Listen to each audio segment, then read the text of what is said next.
What's up, guys? I don't care if any of you guys come on. I just wanted to rant. So, no big deal. I'm starting that Facebook thing, man. I don't know what it is. I was just thinking about you guys today, so. Figured if you don't get to catch it now, catch it later. Maybe come up with a schedule, something. So that way you guys know when, something to look forward to. Come on and tell fart jokes. We'll talk about some real shit. So I put up the blessed thing again. I think that was a good thing too. It's over my heart, so I feel blessed. Man, we had some chaos today. Trauma face, trauma house, fart house. God bless my wife. For the past couple days, she smelled it. I can't smell much anymore. My taste buds are good. My smell's gone. Because you motherfuckers have the stinkiest feet of all time. So she was saying it would wake me up, the little bit of the smell, and she was thinking it was, just something off. Or she was attaching it to mold. That's what she was doing. And then that freaks her out because, oh my God, who wouldn't? So for the past 2 days, she's been kind of smelling the smell. And my nose is gone because, what hadn't you smelled in your life? If you were standing next to me and I was smelling the same smells you were. Hey, anybody remember Calf and Shit Pond? Anybody want to talk about that fucking thing? It was a lake of poo, and they put triple deuce right by it, of course. So yeah, my smell's a little more beaten up than hers. So she's got a great nose on her face, and she can smell. So she said, we've been talking about getting a cat, and I know you guys don't need to know about that, but I got a beautiful dog, and I know she'd love to have a little friend, so we're gonna get a cat for her. We were thinking about another dog, but then I was thinking about getting one of the, the vet dogs. You know what I mean? But I don't want to mess this one up. I don't know how that works. I don't know. I guarantee you, I fucking would get the dog. I guarantee, like sometimes people are like, well, it's a long process. If I showed my paperwork, I'd be getting a dog, but I don't know how the rules work as far as, so Sutton's pretty smart if he ever watches this thing. You know what I mean? Sutton's he came at me and said if I wanted some help with some YouTube stuff or something.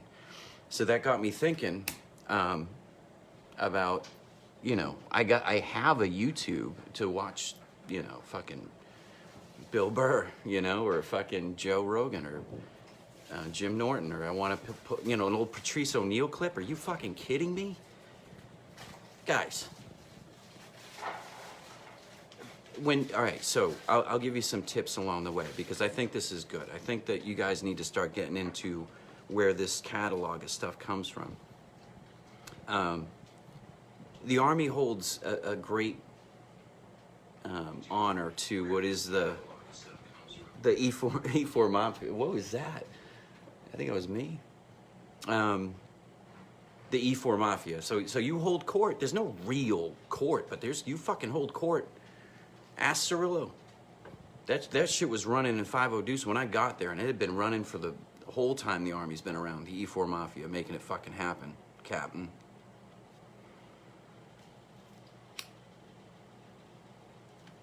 So in the E4 Mafia, if you guys fucking did it right, you're supposed to fucking, elect people. You're supposed to, I've seen some great clips out there. I try not to go too far into it. I just see like a glimpse, and I'm like, you guys are doing it right. I know it's cheesy. They have like a guide on and stuff, and good on you. But this, when you start doing stuff like that, that means people can't get punched in the mouth. You know what I mean? Because that's what the E4 Mafia is about. It's taking care of our own. It's what you do. You sort out the problem that Sergeant so-and-so doesn't. It's a team. That's how it works. If you know, you know. You fucking take care of business at that level. And you're preparing to be a fair NCO in the Mafia. That's supposed to set up some kind of structure for you to understand that there's a lot of shit goes on. And, some of those dudes that are, quote-unquote shitbags, to the NCOs are running the E4 Mafia and you didn't know it. So, you know, it's a powerful thing. You know, if there's a movie, I'll write it about the E4 Mafia because, oh, by the fucking way, old fucking PFC Dunn was PFC Dunn forever because the Army was like, oh, fucking whoops, there's too many specialists. So I'm walking around Fort Campbell, Kentucky as a fucking 18. I was 19 when I got my EIB. So I'm not awesome. I didn't fucking do it. I did it with fucking the best people of all time. Jonathan Booker got his fucking EIB. Jonathan Booker killed himself. Jonathan Booker's a fucking hero. And I miss that motherfucker all the time. All the time I miss him. Cirillo held him down, man. Cirillo did. He fucking put him right where he was. And I fucking thank God every day Cirillo was there for that. Guys, ties run deep when you're in the military. Ties run deep. That shit stings. Booker was the best fucking dude ever. He would break your back. He'd break his back for you, man. And he could make you laugh. Like, you just fucking giggling. Just fucking giggling with him, you know? But yeah, like, when you fucking... So thanks, Cirillo. Again. Always, you know? Either, even so-and-so, of course. I got 9 people. I'm gonna not look on who's logging in, because I'm gonna get through my rant. And then I will take questions at that point. Can I get the pot? Yes. The house still runs, guys, just because I'm yammering. Woo, did we have a busy one today? I'll get to that. I'll get you into the fucking fart house so you know what the hell goes on in this place. All right, so E4 Mafias, right? You hold court, right? You have to. And that shit has to run. You know, you can't have crazy people running it because, you know, it can turn into, I used that reference with you the other day. And I thought I was smart as shit. Not Children of the Corn. Lord of the Flies. Lord of the Flies, thank you. That's Star Wars.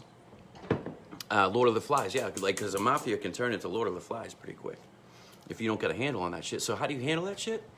You fucking meet people like Santiago Cirillo and Jonathan Booker, and they show you how it's done. And yeah, so E4 Mafia to me is powerful shit because and I'll post this shit. One night on CQ, I drew me because I'm the shit. And I drew me, you know, what are you gonna do? No fucking phones in 96, guys. You looked at a goddamn manual. You know, you just watched the funny shit going on, whatever the hell was going on. But you were responsible for the company, I can tell you that much. CQ was a little bit different. CQ, it was different. But anywho, I drew myself. Because I was on CQ. Because if you're 19 years old and you're airborne fucking air assault, not by choice, by God, but, and I fell into an EIB. So I was a PFC for a year after I got my EIB, you know, so who gives a shit, right? But everybody that's interacting with me if I'm not around my buddies and I have to like go to the fucking shopette or whatever, I got a weird face, you know? You don't know if I'm fucking 92 or 12. So if I look upset, I look 92. You know, if I'm scared, I look like I'm fucking 3. So I look like all the memes, you know what I mean? I just put that face on. Most of the time I look like that kid, this kid. That's the best one. That kid has just had enough that day. Just fucking what? Smile with my free comb. You gonna put the lasers behind me? So I'm on CQ, guys. Oh, and I drew, huh? This one? Yeah. I'm on CQ, so if I went to the shopette, like most NCOs would like pull me aside, like, dude, what'd you do? Like, what the fuck did you do, dude? Because I looked a little bit older, so I'm just walking around like a PFC like that, you know? So I was always like, dude, did you like kill somebody? Or like, gonna kick you out? Or what happened? And I was like, I don't know. And I'm like, I've only been in for like you hadn't fucking been in for a year. I'm like, I'm telling you, I didn't do this. I told you guys last night, my cousin John jumped out of an airplane. You know what I mean? How many fucking Rambos did we watch? It wasn't a lot of parachuting. You know what I mean? Until you start going into like the 50s and they start having movies about that. But think about that. I mean, Rambo he didn't need a parachute. He could fucking fly a helicopter. You know? So, I don't know where the fuck I was going. I started thinking about John Jay. What was I talking about? Look at that, Kyle, baby.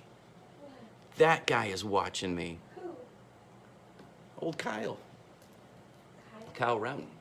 Oh. Man, Becky says hi. Yeah, Becky says hi, sir. Good to see you. Good to see you. I'm ranting. I'm ranting. This is the first time I talked to you, sir, in so long. Oh, man, I get tingles thinking about old Kyle. Yes, sir. That is a gentleman and a half right there. Guy's a beast. Hey, sir, I'm gonna throw up some more videos. I started this stupid YouTube, but I came across, look at this shit, sir. I know this is dumb to you, but this is gold to me. So we had to like do a briefing. I know you remember, we had to do a briefing. We can talk, no, I gotta make agendas. So, sir, with the agenda with you, I found video of us doing the CRC stuff. When we got the guy with the wheelchair over the fucking wall, I got the video of me like fucking controlling that shit and you crazy asses doing it. I came up with some kind of weird thing and it's on video. So I used to talk shit about that after, that deployment. I was like, that's fucking fuck you. I was good at it. The fire stuff, whatever. I loved it. It was fucking chaos. I watched my company get their ass handed to them every time. Ass handed to them. And oh my God, some beatings. I don't know how many of you kids I fucking took back and fucking sat you down like look at me, man, are you okay? I want to get back out there. I'm like, just give it a couple minutes. Some kids that were just like, I don't want to fucking go back there. I don't fucking blame you. I don't fucking blame you guys. I don't fucking blame you. You guys are fucking warriors, man. So I got a bunch of pictures of us, me fucking right beside you getting the fucking shit kicked out of us. And Tommy, yeah. So I don't know, I think, sir, you came a little bit later, but Tommy was standing there. This OC had to have been the big show. But you know what I'm talking about, Tommy. This guy was hired to be the referee out there because shit gets heated. Because you're talking about Americans hitting Americans in Germany. You know what I mean? And who's tougher than who? Because, hey, this is fucking 141, motherfucker. I knew that we brought the heat. And when that shit got heated, I was winking it like will it. I was like, go fucking beat him up, dude. Because I gave you the parameters. I was like, guys, all day long with this riot control stuff. Just fucking feel it. Because if it kicks off and we got to do this shit, I want you guys to feel everything. I want you to see us get pulled. Some of the Polish were able to get through our line and pull us out. And I would, try to like take that in as a breath. Be like, okay, what did you do wrong there? Or where do the guys need to adjust? Because I blame myself first. Look at fucking Willett's watching. I was just talking about you. Yeah, so clubbing motherfuckers, when you're doing that shit, and for everything that it's worth, yeah, Kane, yeah, that dude was big, man. And a couple people have taught me in my life how to stand up to those guys. Okay, because I know I wasn't intimidating to you guys, because I used to be fucking swole right before I met you guys. I was jacked, man, jacked for who I was. And Clark used to say it all the time. Hey, imagine if fucking First Sergeant takes off his shirt and he's fucking shredded. Well, I fucking was. Hey, Eddie. Hey, buddy. Everybody, Eddie. Eddie Gutierrez is the motherfucking shit. Did somebody ask you what the secret was? And don't know what that means. Oh, I'll go on about the secret, guys, but that's agenda stuff. You guys get that now. I told you I'd hold it as long as I could. I told you I will hold it as long as I could. I've got so many stories, guys. But that secret, that'll be on the agenda too. We'll just fucking put it up there one day. We'll say, well, next week, dude, we're talking about the secret. And I guarantee you at least 300 fucking people. 9 people. I'm blessed with 9 people right now. And one of them's fucking a pilot. And Eddie Gutierrez. And fucking Kyle Roughton.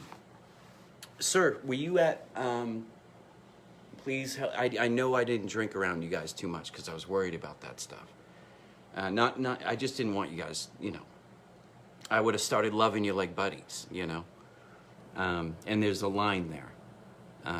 My first sergeant was from Boston, of course, in Fort Campbell, and he used to come by every once in a while with a case of beer to the barracks. You know what I mean? What's up, Benang? What's up, buddy? And he'd bring a case. Hey, what's up, motherfuckers? You know what I mean? He was the shit. 10-second story on First on Comrade. It's the first time I go down to JRTC. First ever. I got pictures of it. I was taking pictures of everything. I was like, holy shit, I'm in Louisiana. And apparently the fucking Courtinians are pretty fucking pissed off. Or whoever they were. And yeah, so I was down there. Sergeant First Class Gamble was my platoon sergeant. I gave him all props. Every time I say these names, guys, they're fucking heroes, by the way. All of them. So we were down in JRTC. What was I talking about, baby? You can't keep up with me. I can't keep up with you either. I saw so many cool faces. I wanted to talk to Willett, and I got excited because I got a hero like Kyle watching me. You know, you get nervous sometimes. You know? Flustered. You get flustered. Oh, Colonel Steele. Okay, thanks, buddy. You were right on it. Good on whoever Yeah, that yeah, is. it was Eddie keeping me on the line. Good on. It's not. See, when Eddie's like just this, Eddie already knows that I've gone on another story or something. So it, you know, like Barnes last night. Barnes was like, yeah, and the story was. Right. So anyway, we're in Germany and we're getting ready to train up. So I had these badass motherfuckers in my company. I'm wearing the fucking, look, motherfuckers. I know you can't see shit, but fucking Lopez gave me this shit, man. Look at how cool that is. I know you guys can't see shit because of the light, but I got a fucking American, it's the Honey Badger shirt, man. Thanks. I fucking turned that one off. Jesus. I fucking look old. Baby, I think your aunt's watching, so I'm just gonna apologize on your behalf to say I'm sorry. Great. I'm sorry, Donna. I've got a sailor's mouth. Oh, no. Her niece does. Don't worry about that. Oh, okay. So the niece does too. We're all family, all 9 of us in here. And Fulmer. And Fulmer. So, you know, I had a bunch of badass dudes in my company, and I knew that. And when I showed up to you guys, I was saying I was pretty swole, and I was a tough kid. And I was bringing it, you know, down at 5th RTB before I saw you guys. So I had to like kind of taper that back a little bit. Because I gave a lot of my heart to every Ranger class I had. Because they were all me, and I fell in love with every single class I had. I just wanted them all to make it. Some, go fuck yourselves. You know what I mean? That's why I'm an RI. I can make the call on that one. But I'd give a kid a shot if I saw he gave a shit. Sometimes everybody else doesn't give a shit. And you got to get it done yourself. And in that chaos, if you're motoring and you'd figure it out eventually, and your fucking time ends while you're getting graded, guess what? You got to fucking go from the Candyman. That's fucking right.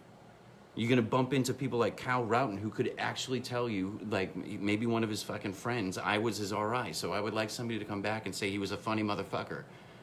Becky gave me a fucking, one of these things from Spencer's. It was a peanut butter and jelly fucking sandwich bag. You know what I mean? And that's what I would, when I counsel Ranger at night or in the morning, I'd have this thing, and it looked it was like one of those perfect images of it.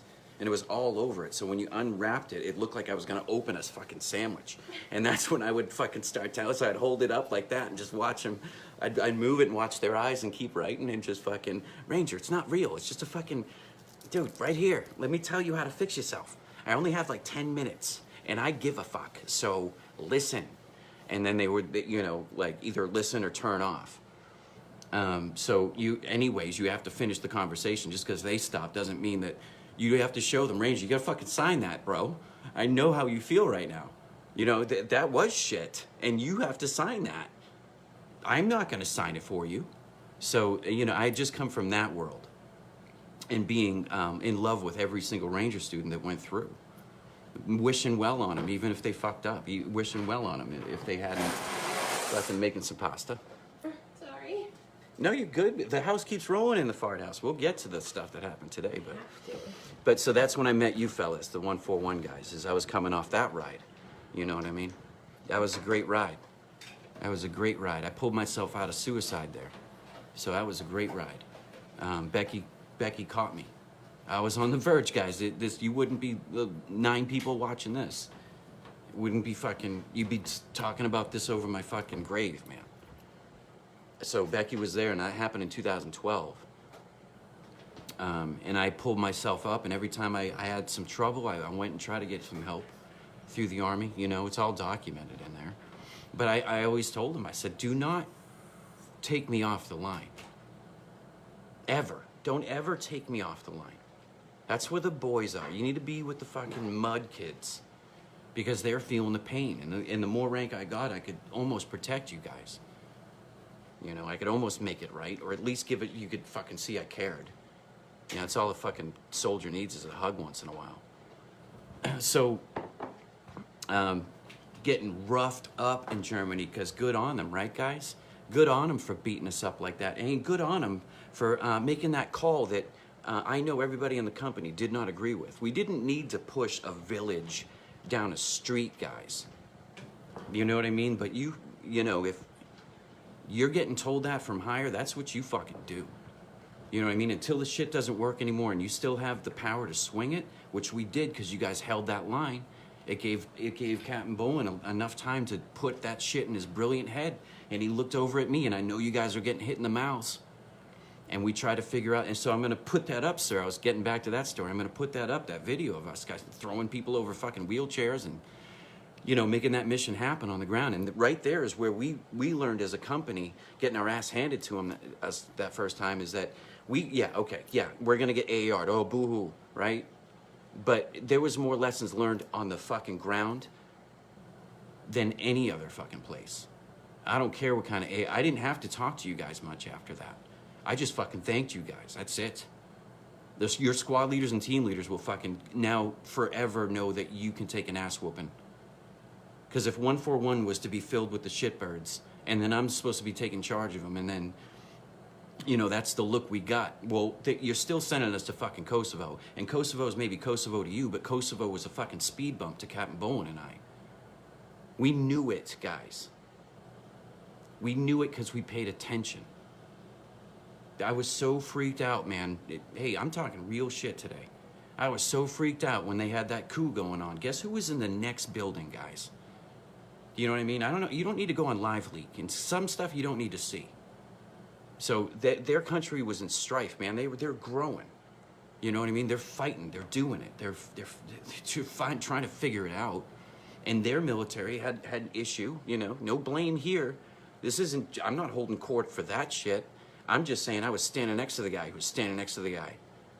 So having, you know, 120 of you guys and feeling that rage kind of pick up on those divides. You know, those divides between, hey, can we go back in the mines and can we please go put food on our plates? Why is this political? We had a business. You guys came and saved us. Now there's other business. Guys, did you think we were watching Wood? Honestly, do you think we were watching Wood? Because every time you fucking think back to that deployment, I want you to think about that.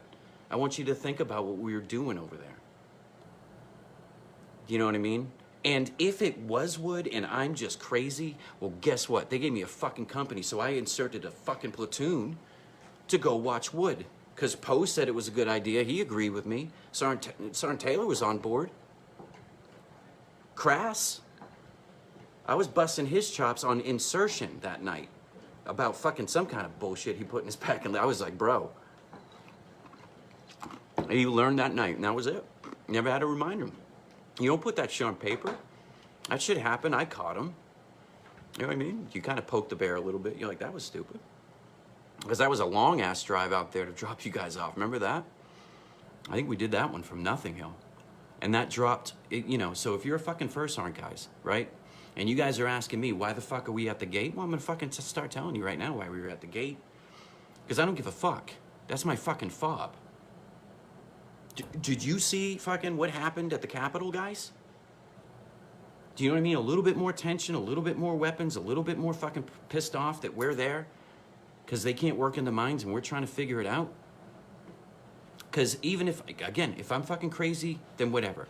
Because what was the biggest pun of that thing? Nothing Hill, we were like, let's go watch Wood, right? Guys, put this one together. Cal Routon can help you explain. Or help me explain.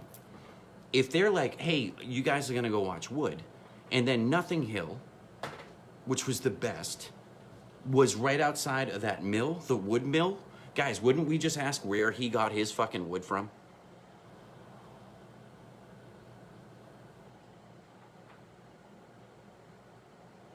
Or the night Hearn spun us up and we had, remember, there was actionable targets, and then we said, let's go fucking get them then. And we were held by a radio, remember? So every time you guys think about that fucking deployment, man, yeah, I'm gonna fucking tell you right now. I'm gonna tell you right the fuck right now. Every fucking one of you that went to Kosovo deserves your fucking CIB. I'm gonna fucking tell you right now. And I know that's against the regs. That's why I can fucking say it, because I'm the fucking first sergeant. If I can fucking say it, it happened. So from me on down, every one of you is gonna get a fucking CIB. Because we lost 3. And we won a battalion back. I put you guys on the fucking map again. All you guys needed was a fucking hug. Somebody put some fucking crazy ass in front of them. You know what I mean? Take a chance. I fought. I know I tell the same fucking stories over and over, but when I got told I was going to Carson and I was volunteering to go to fucking, look at my hair. My hair's the least of my worries after today. Propane leaks in the house, guys. Fucking Christ. Anyway. So I called Branch and I was like, hey, can I go back to drum and deploy and fucking be another hero, please? And you were supposed to get your assignment, but the guy had changed out at Branch, so you know, it's the luck of the numbers. So he's like, well, according to your ERB, you need to go be heavy.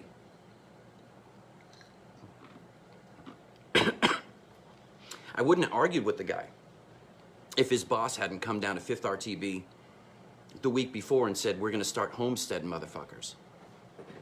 So the Sergeant Major, I'm thinking that's a nested concept. He's not going to go out and leak shit like that, because he's not going to get a bunch of RIs or anybody else in the Army to like hyped up that they could actually homestead. You know, homesteading is fucking, you know, you do your little rounds, but you always go back to Fort Drum or Fort Bragg. Fort Bragg's been doing it for years. They just let them do it. It's the basis of what they do. It's the basis of what they do. They homegrown. They own their own shit. Like it, not. They got berets. Who cares? They're the fucking 82nd Airborne, fellas. 18 hours. They're at your fucking doorstep. You know? Like them, love them, join them. Don't. Talk shit. It doesn't matter. But homesteading works. Because you have a home. You have that pride. That built-in pride. That lasts an eternity. It lasts an eternity because the stories never stop. The stories never stop because everybody knows the guy that's on the wall. Everybody knows him. Even if you come back 5 years later because you had to do some trade-off time. Everybody knows that kid on that wall. Everybody knows the legacy of where you came from. Everybody wants buy-in. That's why branding is good. Look, fucking triple deuce, branding, huh? Fucking boom. You know, what did this thing was from fucking Kosovo. Branding. Fucking look at me. Talk to me about it.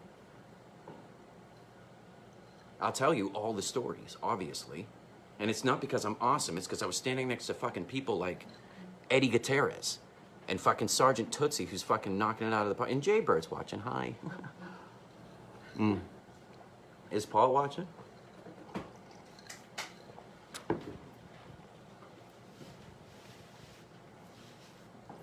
just probably fucking hit the wrong button. It's just sitting there. No, they're having an argument because you probably have more YouTube followers than Jaybird. Remember, she has millions. She has a million. She has a million followers. They're cute. Smash that like button, Jaybird.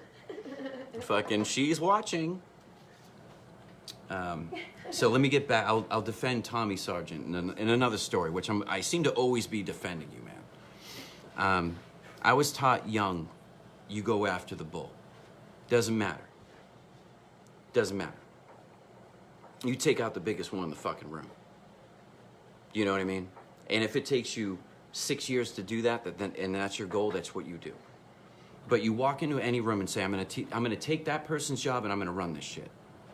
No matter what. Because if I have to be here, at least it's gonna work for me. So I got taught that as a child, to take a beating and to be patient.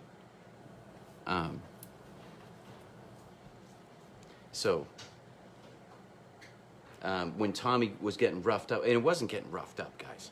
You know what I mean? Like, it wasn't like, I'm the fucking first sergeant. I know, I want my guys to push my limit. I want my guys to show me how tough they are. I do. Because when the fucking shit hits the fan, you kind of know that gauge in somebody. You know, who can put it in hyperdrive right now. Even if they're fucking a PFC, who can take that radio and make that happen.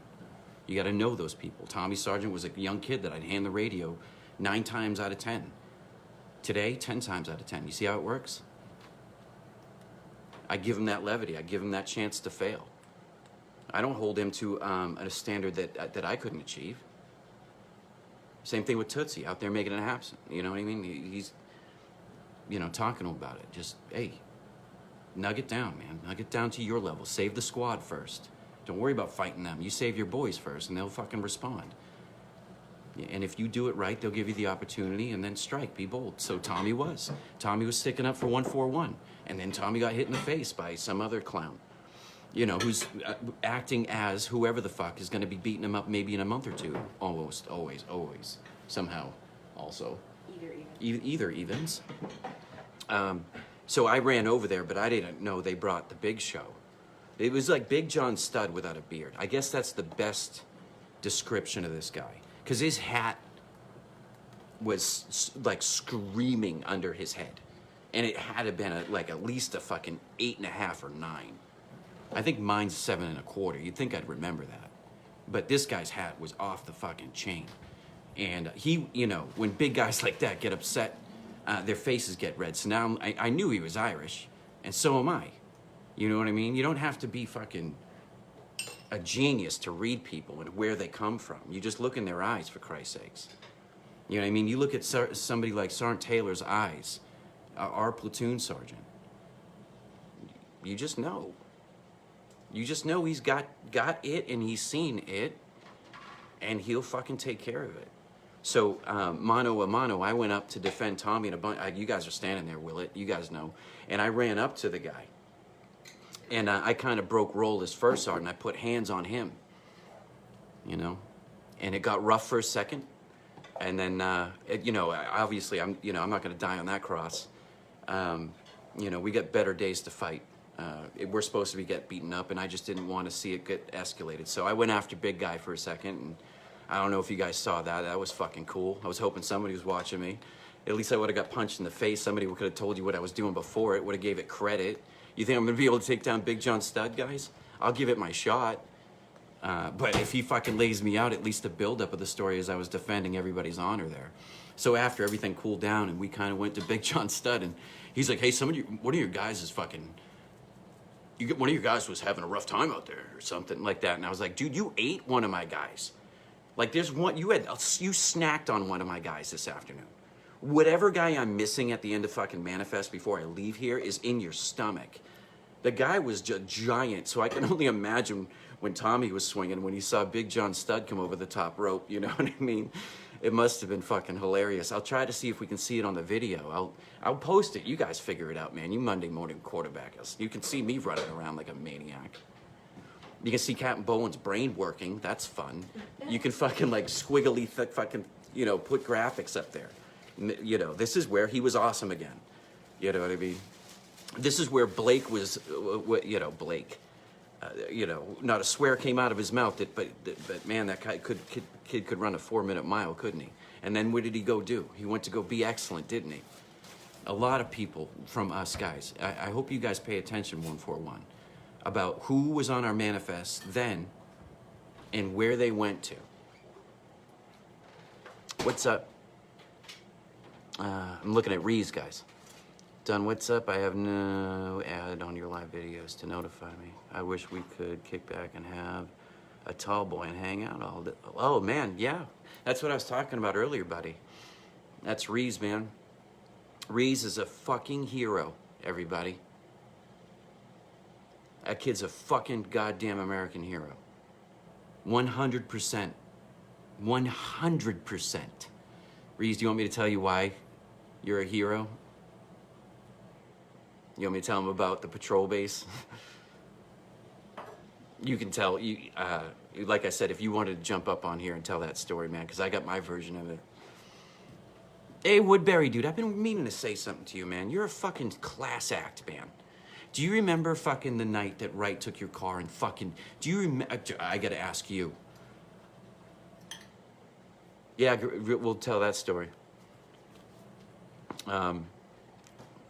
Yeah, Mad Dogs, man. So we're at the bar, and Wright was one of those guys. If Wright started taking off his shirt, I was about to get in another dust-up. Me, Ringo, were about to fucking help out dudes, man. I got in a lot of fistfights. You know, look at him right there. Sar Morales. Fucking platoon sergeant, man, that brought us together. You don't get the tomahawks without fucking Sar Morales. You fucking don't. And the fucking tomahawks are legends. And I hope that maybe, Ruiz, man, since you're on here, I'm starting to hear wafts of what's going on in the infantry museum, guys. Because when I was a RI, of course I had to go down to Benning all the time for nonsense, you know what I mean? Most of the stuff you could take care of in Dahlonega, and it was sweet. It was our own little heaven up there. But you had to go to Benning for some shit, you know what I mean? If you missed a jump, you gotta, you know, chase them down there. Jump on with the fucking kids in airborne school. And how fucking fun is that? They gave me an opportunity to go back to airborne school as a fucking RI. You know what I mean? So all I did was fucking like, dude, you understand? Like, this is the greatest. I'm gonna stop you again in the middle of your tracks. You're awesome. You're in airborne school. Fucking make it to me. You follow me out, that bird, dude. Yeah, we bailed him out that night. Yep, Dewberry? Yes, we did, man. So, yeah, I used to get up in a lot of dust-ups. So one of the first things Tomahawk Sar Morales, Apache, motherfucking Tomahawk 7 says, is I walked in from Triple Deuce, guys. I was hot off the heels of that deployment that you guys went on. I was out there with you. You guys were right down the fucking road, I'm sure. My world seemed big and small at the same time, but people like fucking Eddie Gutierrez was on the mountaintop with me, holding it fucking down, making shit right, you know, fixing the world. But I knew 287 because I didn't need to know much more about 287, but Dan Vaccaro was there. I fucking tell you that much. That guy's a fucking American hero too. And he killed himself. Or as far as I know. Nobody's really gotten back, and that's not my place. All I know is my best friend's dead. I can tell you that. So I knew from Sar Morales coming over to 287, I took that drug deal. Oh, yes, I did. Oh, yes, I did. We get to stand up a fucking what and then go to fucking do what? And they're saying the cast of characters in there have been handpicked, and I can re-enlist for that shit, and they're not gonna look at my fucking shit to see if I'm good or not. I'll just go and try to figure it out. Because I thought they were taking resumes, guys, so I thought I bought in early with the re-enlistment. Well, it's in the contract. You gotta send me down the road. And I made that deal in Afghanistan. I posted that picture on Facebook. That's Dan Vaccaro, Paul Falzerano, Lieutenant Abraham, and me with a fucking shotgun at the end of my fucking M4, by the way, guys. You want to talk about that thing? And I'm holding it down in Kandahar. Holding it, you know. We lived there for a while, and then we went away for a long time. I think we started Lagman. I remember fucking digging foxholes. I know that in fucking rock. I can tell you that story. Again, we had to table it. So I can stick on a unit because I can jump and jump and jump. Do you know I had to sacrifice my career to get some? I do, Dewberry. I do. And I'd love to talk to you about that. And I would just ask that me and you do, can you PM me about that? And then I PM. Listen, I am fucking so stupid. Dewberry, just reach out to me in a private forum so me and you can talk about it. Because I got a lot to say there, dude, because I was standing there that day, too. I was standing next to a lot of fucking great people, guys, and then sometimes awful shit happens. You don't have to go far. You don't have to go far to find trauma. You know, Colonel Odom is a fucking American hero. Now, because Dewberry's got me thinking about Third of the 5 Deuce and how we got coached through that, the crash. You guys look it up, man. I can tell you we were there. I can tell you I heard Cirillo screaming over the radio. I can tell you that much. There was no fucking war to go to, guys. Like Bosnia was around and stuff, but the champions of the world had just wrecked everything in 9 months. The fucking victory flag fucking was flown, and they did it right. Just like in Jarhead when that fucking Vietnam vet. You know what I mean? There's a lot of messed up stuff that goes around, but in that movie, man, when that guy gets on the bus and said, you did it fucking clean. You did it right. You did it clean. That means something to me, and it meant something to you, too. I know you guys saw that look in that guy. It's fucking acting 101. That fucking melted my heart. So, getting back to Sar Morales. And getting back to 287, since we're back on that. The first thing Sar Morales said was I was asked if I was a boxer. Because of my hands, you know. I know I got weird hands, guys. I know that. I've always noticed that. I didn't know how to do them. I smoke cigarettes weird. You know what I mean? I have very weird hands. And I kind of use them to my advantage, like Ricky Bobby. I would, you know, because I was so stupid, I'd just bring your attention up here and fucking fix whatever else I was doing, or, you know, and you can do that through personality and through conversation, you know. Hold this up, and then I can kind of figure this stuff up down here and then get back to you and not leave you hanging, you know, because you guys are important. Whole company died during that first. Yeah. Yep, Dewberry again, buddy. I think we got to talk about that. Dewberry. You know, it's important. It's very important for us to start, because who talked to us, you know? We'd button that up in our 1990 brain, you know. I didn't talk about it until 99. It took me until 99, Dewberry, and I went to the VA. I was a Banshee in the 182nd Infantry in Melrose, Massachusetts, when I got out of the Army the first time. I couldn't let it go. I had to stay in. Couldn't let it go. But in 99, man, I found the paperwork about 4 months ago, guys. I was in the fucking VA. I showed all my doctors today. I was like, guys, I was in the VA and I didn't remember it. I was heavy in the VA in 99. I lost it, Dewberry. I lost it. You know, sometimes you don't need a war. You know, and then when you get out and your dad was a Vietnam vet and both your grandparents were World War II vets, you know what I mean? And you want to be fucking John Jay, Rambo, you know? So you go do Rambo things, and then Rambo things happen in front of you, and it's life. It's a training accident. It was an accident. Nothing happened on purpose. God's got the purpose. We don't got the purpose. We're blessed. We're blessed to be talking about it, Dewberry.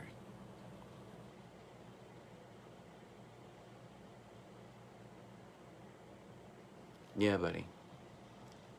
I'm looking at Ruiz's shit. Whatever Ruiz says, I fucking listen to.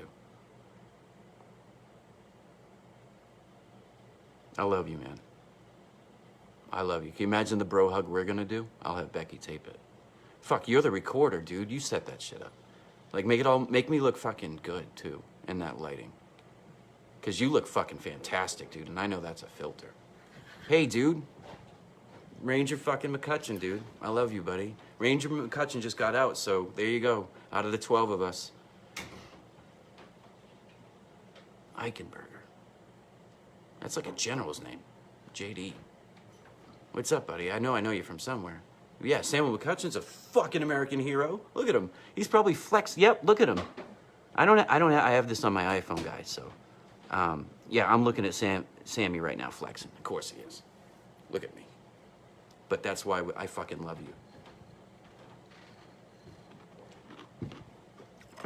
You did it right. You did it clean, buddy. And you're getting out now. And now it's time to start to heal.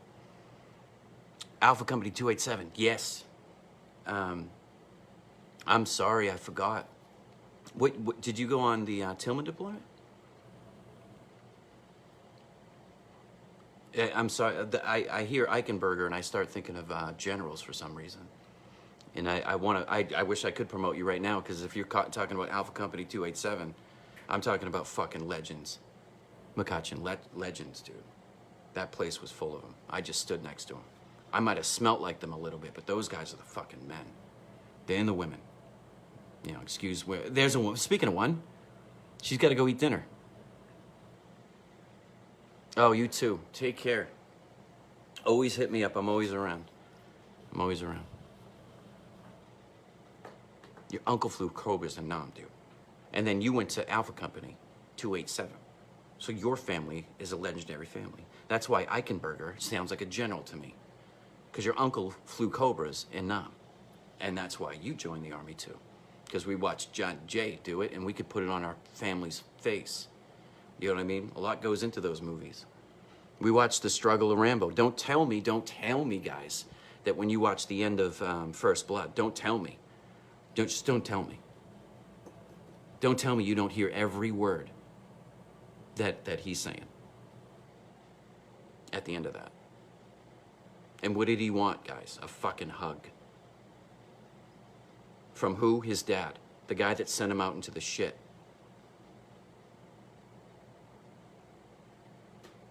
So we watched Rambo growing up, and then you got people like Dewberry that fucking join. You know what I mean? And they're American heroes, man. They're American heroes. Because I think they're all filtered out now, guys. When I came in '95, there were some old scrolls, and you saw those things, man. Those things. You know, you're talking about there was an army with no war in it. For the guys that are in the '90s sitting around, there was no war in it. You know what I mean? There was plenty of war, and we were hungry for it. So that's why we were training to take out the Russians, because that was the fucking big deal. And there was skirmishes all around, and you just wanted to be next to the best and hope you can get on that manifest, because they pretty much taught you the fucking game plan in the first Gulf War, didn't they? You know what I mean? Just fucking hit it and quit it and fucking do it clean and get the fuck out. No need to fucking, they let the country, you know what I mean, heal. You know what I mean? It's a lot of shit, a lot of trauma, guys. It's not war. You know? War's every day. War's COVID. War's everything. You know, and then put a gun in front of somebody. Then we're talking, what war are you talking about? It's not the guns we should be worried about. It's the people. It's the people that pull those triggers, you know what I mean? So anyway, you've grown up with John J. Rambo. You're meeting people like Frank Morales, and they're commenting on your hands. Because I did, Sir Morales. I fought my whole fucking life. I didn't know it. Because if I wasn't punching somebody out, I was punching walls. Going back to Dewberry, I think we had to knock some people out that night, buddy. And I think you fucking held your own. I think you held your own that night. There was one night, there was, you know, I thought the tides were going to tip, but Ringo got limpy. Wright took off his shirt, you know what I mean? Oh shit, here we go. You know what I mean? I'm always the DD or something. I'm always the guy that's going to be around. And, you know, you try to keep an eye on Wright, the big W, and the guy's got the biggest heart in the world. All he wants to do is hug everybody, and that scares everybody, because the guy looks like the big, he looks like the big show. It's the big W. You know, he was shit. Wright was good people. I was my roommate, buddy. I had Herringbone. I had Wright, big W. Cirillo had his own fucking apartment up there at one time. I lucked out with some good roommates then. Stomley, even though I gave him shit last night, you know what I mean? You need to be broken in. You need to be treated like shit a little bit. You didn't earn your way into nothing. That's 4 hots and a cot, man. But what I did is I walked out and put fucking Pearl Jam up on the wall and said, fuck it, you know?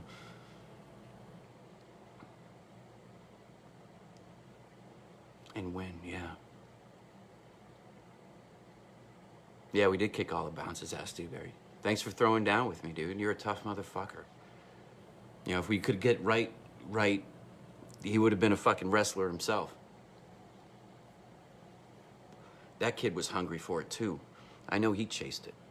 I love that dude. You want to talk to good people? Keithan J. Wright is his name. I hope he got that tattooed covered up. We used to sit there and watch fucking Metallica videos in Fort Campbell. I went and saw Metallica at Fort Campbell with a guy named Lewis. Hey, you guys want a joke? Guess who in the motherfuck is across the hallway from me at 305 Deuce? So the two people there are important because they're fucking heroes too. But how many times in the Army do you hilariously laugh at last people's names? Well, Lewis came in, and guess who his fucking roommate was? You ready for this, guys? Clark. Fucking Lewis and Clark. And it went right on the name tag. And, you know, it's the 90s. Lewis and Clark was on TV, guys. It was, you know, OJ was still around fucking fighting for his freedom, you know. We were all caught up in that, weren't we? Space Challenger blowing up in front of us kids. Touchy-feely Peabody, Mass. You know, a whole bunch of trauma kids running around crazy. And then I meet people like fucking Toomey and Wynn and Eichenberger. And it all makes sense because you guys are all heroes. Like Daniel Shank. Hey, buddy, did you see, I know you might have not seen that one in a couple years. I asked you, I don't know what to put on YouTube, guys, because I don't want to get anybody in trouble or anything. I'm trying to be as politically correct as I can, but it's war.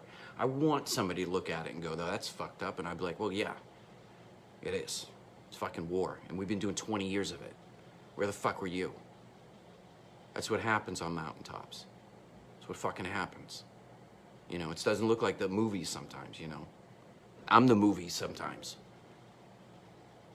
The 9 people that are here. Get a Netflix documentary crew into my house, man. Watch the shit go. This stuff is crazy, guys. So woke up to, Becky smelling fucking propane for the last 2 days because you guys' fucking feet, and Ranger smells like shit and bubble gum, and goddamn Afghanistan smells like a rose. Until you get into the fields with roses in them, right, guys? Huh? We'll talk about that some other day. I think we kicked up some shit. I think Triple Deuce kicked up some shit. By, you know, just making sure that some fields were clear, because they were, you know, sometimes, guys, you need line of sight. So if a field happens to be so high, you make sure your lines are, you know, going good. So if you're going to put a gun back there, you might want to fucking make sure that you're not just filing through a bunch of bush or something. So when you have to destroy a large field or something, you got to do something. So when you're asked to do something, you get rid of the field. What's in that field? I don't know. You guys tell me. So we poked the bear by making sure that they were keeping their, they were botanists. We were impeding on that to make sure that, you know, nothing crazy was going on. Tingly very. Yes, sir. Yes, sir. Yes, sir. So I want people to see videos of Daniel Shank on the middle of a mountain in the middle of the night. I can hear how, if you go back to that video, guys, like I'll give you the front and the end of that. That's OP4. We're well into it, guys. If we had the LRAS up there, we're well into it, right? Because now we're fuck youing, you know, we're doing it back. There's an awesome Claymore picture that this photographer came out, and I know Ruiz had an eye for photography. Because there's that awesome picture of you, Ruiz, in the fucking bunker, and then there's an awesome picture of Green in the bunker, too. There's an awesome picture of Green in the bunker. I know you know which one I'm talking. It was like lighted perfect. It was just, he looked so fucking handsome, you know. He looked like a fucking warrior. And Ruiz was looking up like this. So it's that photo shoot, the one with the tomahawk against the stuff. So that was OP4, and that was Fob Tillman, guys. That was the shit. That was 485 days of me screaming the word Tillman every time I left the wire. I would volunteer for every mission that went out that wire. I kept being told to stop and slow down. I understand you guys were trying to tell me that. I understand that, but I couldn't stop. And when you guys mentored me and slowed me down a little bit, I started to understand that I need to concentrate on my guys a little bit more. Because we would come in and roll in, and another platoon would be going out, and I'd wink at everybody and be like, I bet you I can get on that fucking manifest. I bet you I can. And I love those little treats. I love being able to, I had enough flexibility with leadership that I had such good team leaders that everything would be wrapped up, you know, at the end of a mission or something, that I could see Vernon or something. Or the hurricane leaving to go do some shit. Or that one we tag teamed up with Delta Company that one time. I was with another platoon. And I got in trouble, guys, because I not only went, I made my deals when I went. So I'd like to go, what I used to like to do is look at the bump plan. So I came up with the done bump plan. So that way I could go and pick somebody that looked like they were having a rough day and take their patrol for them, you know? If you can take that patrol from them, you just gave them a gift in the middle of a war zone. You know, they can go talk to their family again or surprise their fucking girlfriend or, you know, play a little bit more guitar or get some on the sticks and get it out, you know, playing some video game or watching a fucking movie just to get it out. If you can hand those little gifts to people, that's magic. You don't have much over there. So when you can get a gift to somebody, it's cool. So in that, and I was chasing the dragon, guys. I wanted to see the wizard. I knew I was destined to die, and I just wanted to die out there. And it wasn't at the detriment to my squad. I understood the levity of what I was doing. But I'll be honest with you, since we're talking about Shank and Ruiz is up here, and those are fucking heroes, guys. And you guys got to know the stories of those things. And it's for the love of the unit that I want to tell you about these things. It's the passion of it. You know, I see that branding is important to us. So in my eyes, we got to put the better brand out there. I know I'm a potty mouth. I can clean it up. But I can actually sit in a room and have intelligent conversations with people about the last 24 years. And then beyond that, I can have high-level conversations with high-level people. And that's not bragging. It's because of all the trauma I've been through. And my magic spell was I was able to mirror the good people in my life instead of, becoming a monster in my life, which I was taught to do, is to become a monster. So how do you get that hate out? Well, you have to find something. So I put it on John J. Rambo. I put it on my heroes. You know what I mean? I put it on my heroes. So I could catch up to them, or at least attain that, because I felt like shit as a kid. It's awful. Kids shouldn't think about that stuff, you know? So I didn't, at that point, you don't know what you're thinking. You just think that life is life, but you don't really want to be around that much. So, that's where it starts. So if you have trauma on top of trauma on top of trauma, eventually what you got to do to start to survive is you start mirroring people, mirroring them, watching them, and then respond to them that way. Like getting good with them and take if it's somebody that hates you, you love on them and take the hate because you think that's going to make you closer to them. So when I was doing the done bump plan, what I was doing is trying to give more to everybody. Be the guy that was always there. If something happened, something kicked off, I wanted you guys to at least know that I was there with you. It wasn't that I thought I could change the war, but if there had been fucking a body breach, you fucking goddamn better believe it. You better believe it. I think I did that down in Pope with you guys, and I got in trouble. Because you're not supposed to body breach, you know what I mean? It's me, showing you guys that I'm a mental case, not, I'm a hero. I just thought it'd be a good story for you guys to tell. So yeah, that video, you got Shank, Sergeant Matt's on there, Raz, and we're watching it, I know the story tells itself in the video, but it's just me. That's just me in the middle of fucking whatever. Just trying to be silly. I can hear Shank in your voice, buddy, that, you're sleepy, because we had just done this shit over and over and over. I mean, how many times, guys? How many fucking firefights, really? How many nights? And it doesn't matter, because once you're traumatized by it, if you hear a twig snap down there and it's a rabbit, it might as well be fucking the next horde coming over the hill. Because when you feel a horde coming over the hill and you fight for that hill, you know exactly what that hill can do for you. You own that terrain with your blood. And ain't nobody gonna take it from you. We're gonna go down trying, I can tell you that much.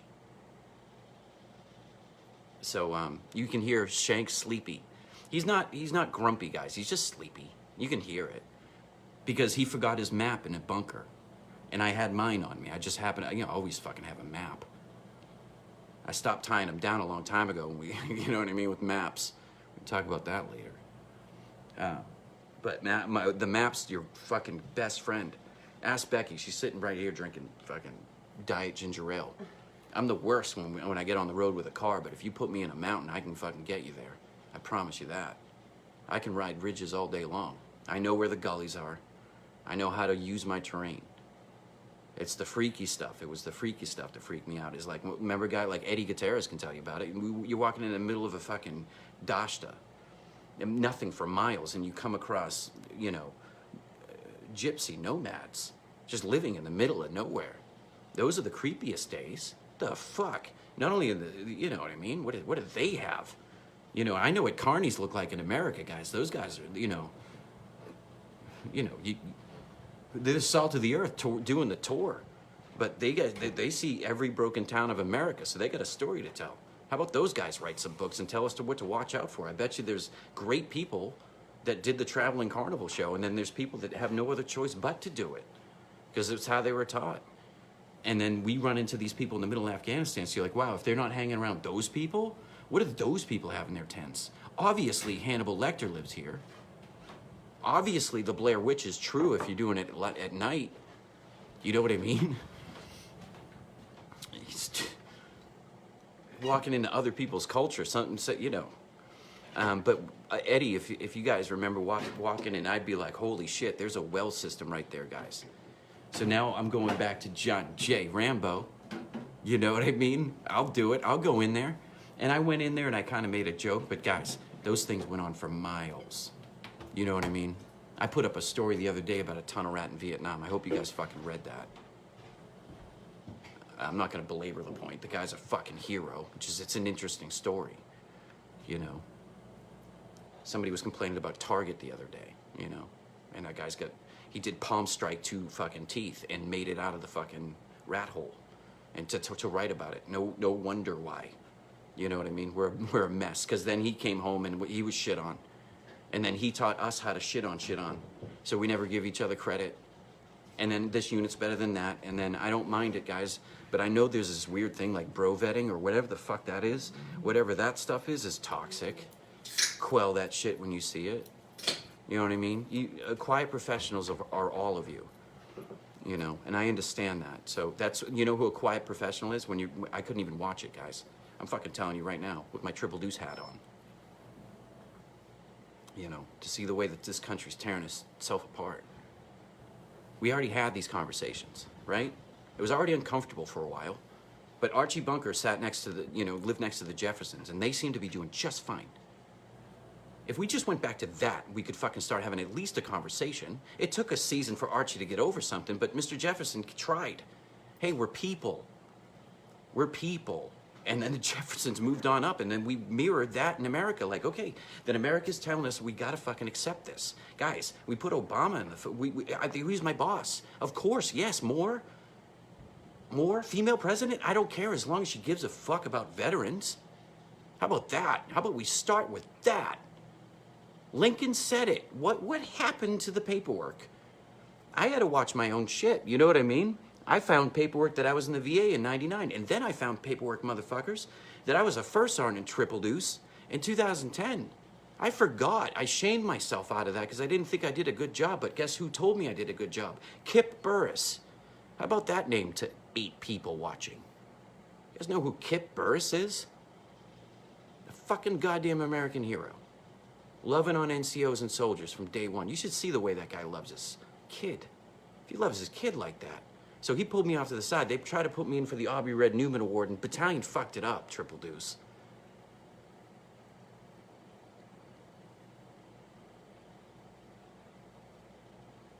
And that's fine, because that's the story of my life. We had a propane leak in my house this morning. I have $0 in the fucking bank. We had a propane leak. When you pay for propane or not pay for propane, when that stuff dissipates because you have a crack, so I don't even care how much propane went out in the air. Caring about my family, guys. You know what I mean? Big bad Army Ranger doesn't know how to fix a fucking... You want me to shoot at it? I can do that. You want me to kick the fuck out of it? I'll do that all day. You want me to yell at it? I can do that. You want me to shame my propane tank? Boo. Fucking boo. I live in the fart house, guys. I live in paradise. It may not look it, but I am in heaven in here. So the second my house starts to go, I start to think, am I taking care of my family? So that, you know, we got no money in the bank, and then we got to call people to come out here and see that I'm okay. We had the windows open all day. That's today. That's today. I talked to you guys yesterday. That's today. Brian Harrington's walking. Herringbone. You see Dewberry up there? We were just talking about those fights we got in, buddy. And good. Brian Harrington is a fucking American patriot that I dropped off in my Ford Maverick in Pennsylvania every time I went through. Why? Because it's Brian Harrington, and you bring him home.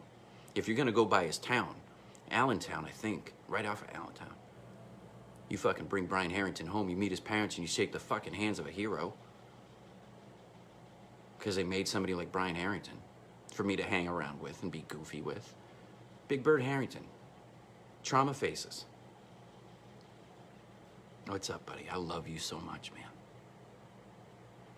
I miss Booker, dude.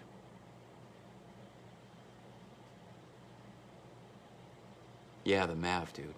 I had a 1976 Maverick, guys. And I fucking rocked that shit.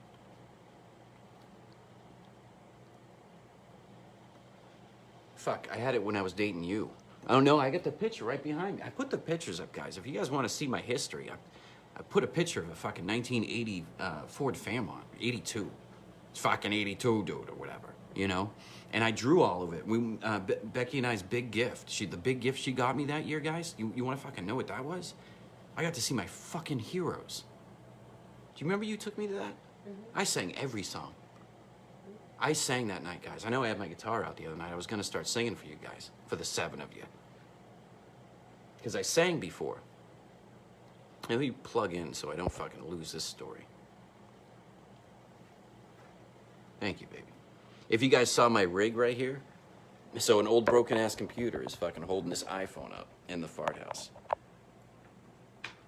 This is the fart house. Watch this, guys. Can you... I'm not going to do you, baby, like that. I wouldn't. There it is, guys. Fucking fart house. You guys see that? I put it on my wall, guys. Put it on my wall. Just like fucking G.I. Joe. You know what I mean? You fucking put it up there. What's that say? Yup. Yup. Look at Paul. There you go. I know there's like a 10-second delay, and I'm walking you guys around my house. Hey, guys, I took that flag the other day. It was sticking in the ground. You know those kind of cool fucking little mini... I'm not going to show you around my whole house now. It's a fucking fart house, though. You know those cemeteries that are just like in the middle of a fucking Target for some reason? Well, that American flag had been sitting there for a minute, and I knew that, and it was starting to fall over, and I felt bad for it. So I fucking banged a Yui, and I I'm like telling my wife, I'm like, hold on. Jumped out, and I had an extra flag in the back of my truck. I had just in case, you know, just in case you need an American flag. And I replaced it. So then I brought it back here, and I'm like, God, man, I got like 900 American flags. Because I used to wear them on me on patrol, because that's what I used to hope, you know. Do you guys read Black Hawk now? You know? Just bad stuff happens to fucking heroes. And they put that shit on TV, so if they were going to pull me around like that, you goddamn right there's an American flag on me. You're fucking right. Or I can just hand it to one of you guys, you know, and say, hey, this is a cool thing. Start doing that. Start bringing around an American flag. You start feeling human again. Because we wore it right here forever, guys. You know what I mean? Don't tell me you didn't walk up a mountain and look at it and be like, Jesus Christ, how much more do you want out of me? You know, Kendall knows that. Kendall was in fucking 5th RTB. Holding it down. Now that you got a taste, man, now you got to go back, right? You got to go back. Don't let it judge you, but you saw those mountains, dude. You know you want to go back. You know you want to feel it. I wish, if Kendall went back, I'd fucking re-enlist right now. And I'd do fucking 62 days next to Kendall. In a heartbeat. I'd be your ranger buddy, dude. But I don't have to be. You know why? Because Samuel McCutcheon's a fucking hero. He'll tell you how to do it right. Because he did. And we had a bunch of kids try. And that's all I cared about, was just go and say you did it. If you fail, fine. You're going to grow from that. Yeah. It was only a week. That's all you need to get the taste, man. So now, even if you never go back, because you got your shit, man. 100% you got your shit. You know what I mean? You don't need to go prove that shit to anybody. But if you want it, come get it, you know? What is that? Is that a chicken turkey?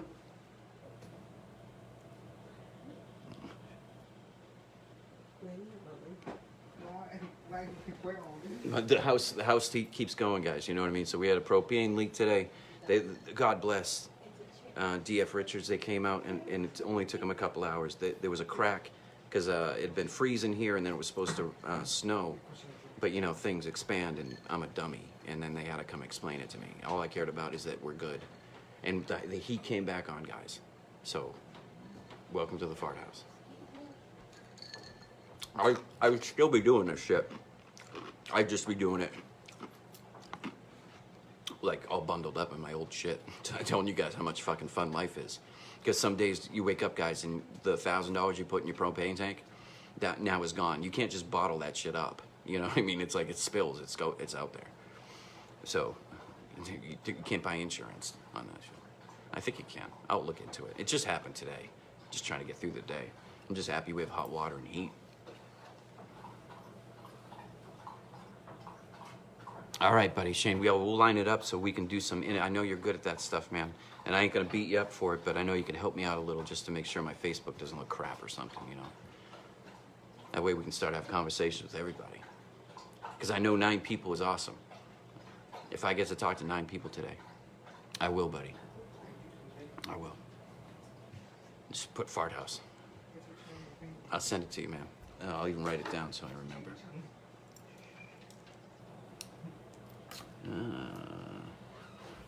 Give Ruiz address. I put that next to I put that next to my therapy. I had 2 appointments today, guys, with the VA. Chapter 31, and then I had my psychiatrist today. It was fucking great, man. You guys got to get in the vet centers. They're the fobs. Get in there, even if you're okay. You know what I mean? Doesn't hurt to just go talk. Even if you just did an interview and they say, well, you could benefit from that. Or, hey, why don't you just come around and shake veterans' hands all day? It's all we want to do is be around each other. I feel fucking home when I'm doing this stupid live feed. Look at me. Who would have known it? Who would have known it? You know, fuck it, we'll do it live. And I fucking Bill O'Reilly this shit. Thanks, man. Thanks, Harrington. Yeah, we're all right. It was just, you know, it's one of those days you deal with enough shit and then you wake up. And you're like, how do I table that? On top of that, on top of that, on top of that. So that's, you know, it's all about hearing those warning signs in your head and fucking backing up and start putting an op order in place, making sure your structure's there. And so you can put in your defenses so you don't let those other things that are there overpower you and just become present in the moment. Once you become present, now you start getting that brain moving, you know. All that fluid comes to the front part of your brain, you start focusing again. Marion, what's up, man? I know I tell you I gotta come see you, but I gotta come see you. I just wanna see you. He's right down the road, guys, so. Fernandez.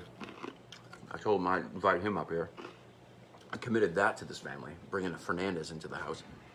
Is that Brett A. Swindle? Brett A. Swindle is a God-blessed saint. Yeah, you run, Harrington, man. You run, man. You got a beautiful family, man. You're an awesome, awesome dad. Yeah, Brett Swindle. Love you, buddy. Brett A. I should put up the pictures we mugged you. Because Swindle re-enlisted and he didn't want to, but he had to leave in the middle of fucking OEF 3 and 4. So we had him on a goodbye that night. You know how you do. That goes into the E4 Mafia. We'll finish up that one. So yeah, if you want to know how this brain keeps working, you look up stuff like Patrice O'Neill and just put Holden Court. You know what I mean? It'll come up. Patrice O'Neill can hold some fucking court, man. Take some advice from him. You know, it's being honest. That's all it is, and calling people out. You know, so Patrice O'Neill, and like that's how I kind of rewound my head with things that you guys would say. If I said something fucking funny, it was by accident, or I was given a bit. I remember one night. I know you guys in 287. I did the entire Dave Attell album one night for them. I did it in chunks, but I did it. I know I did that. Brett Swindle. Sniper instructor. Sniper instructor, guys. That's what Brett A. went on to do, is to teach people to do the most badass shit. They don't just guess on those people and say, yeah, maybe Brett A can figure it out. You know, hopefully. You know, top 10% in the Army. Isn't that funny? When they say it's a top 10%, you're like, this guy? She is? You sure? Which standard am I holding myself to? My own, really. I take a shower today, guys. You know, I gotta give you that. Look at all the gray guys. I gotta get a fucking haircut too.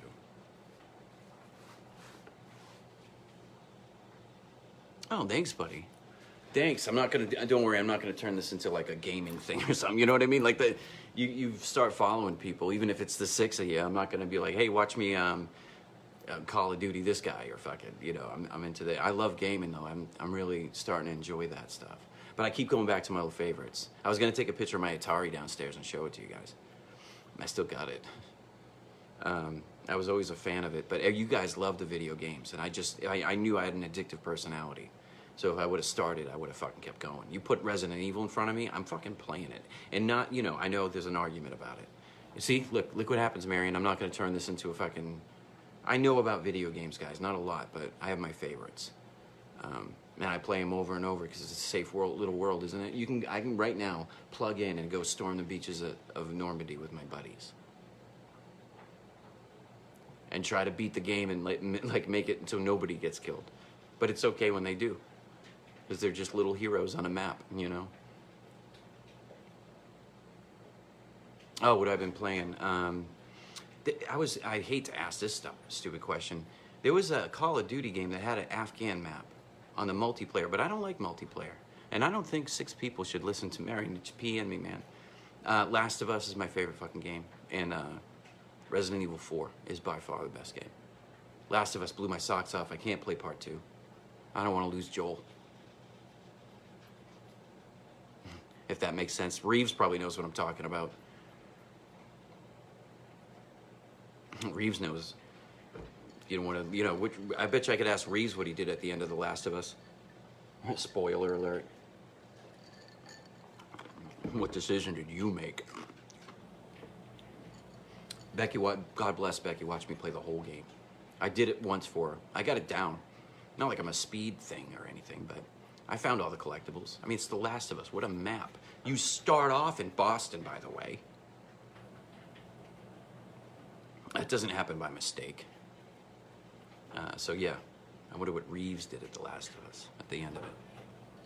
Because that's a good question to ask everybody in a room. I think everybody should play that game. And then think about life for a minute. And think about how bad things can get if we don't work together. Joe Rogan said it best. You know what I mean? I'm not that smart. I'm not that smart at all.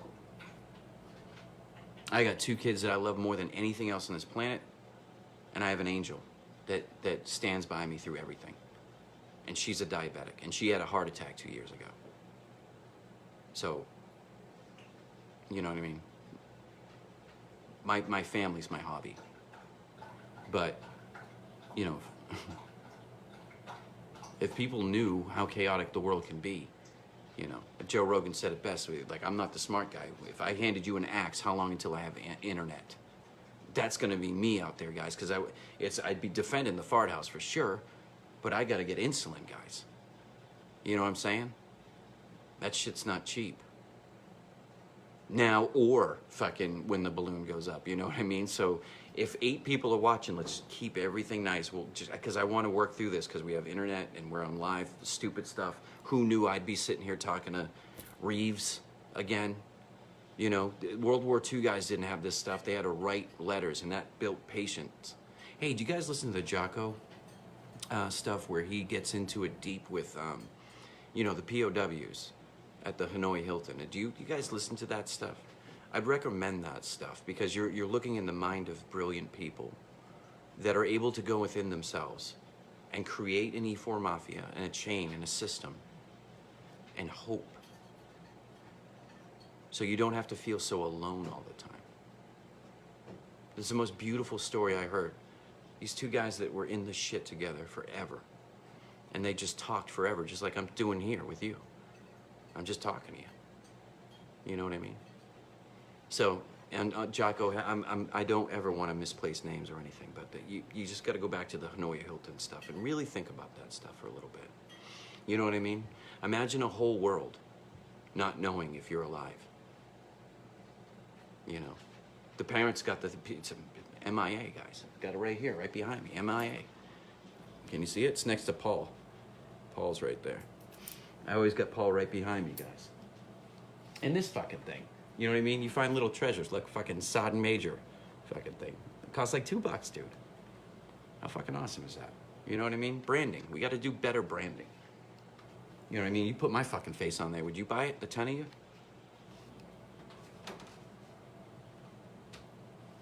Kind of all over the map today because of that fucking propane leak, but it wasn't the, it's not like we all have headaches, man. I checked everybody out. I tried to be Doc, and then when the professionals came, I was like, does this house smell okay, or are we all fucking gonna blow up? You know what I mean? So, we got fantastic company. They came out within the next couple hours, so we got the heat back on. You know what I mean? Who's out there? Fucking Marion. Oh, that thing? Fucking Marion. I love you, man.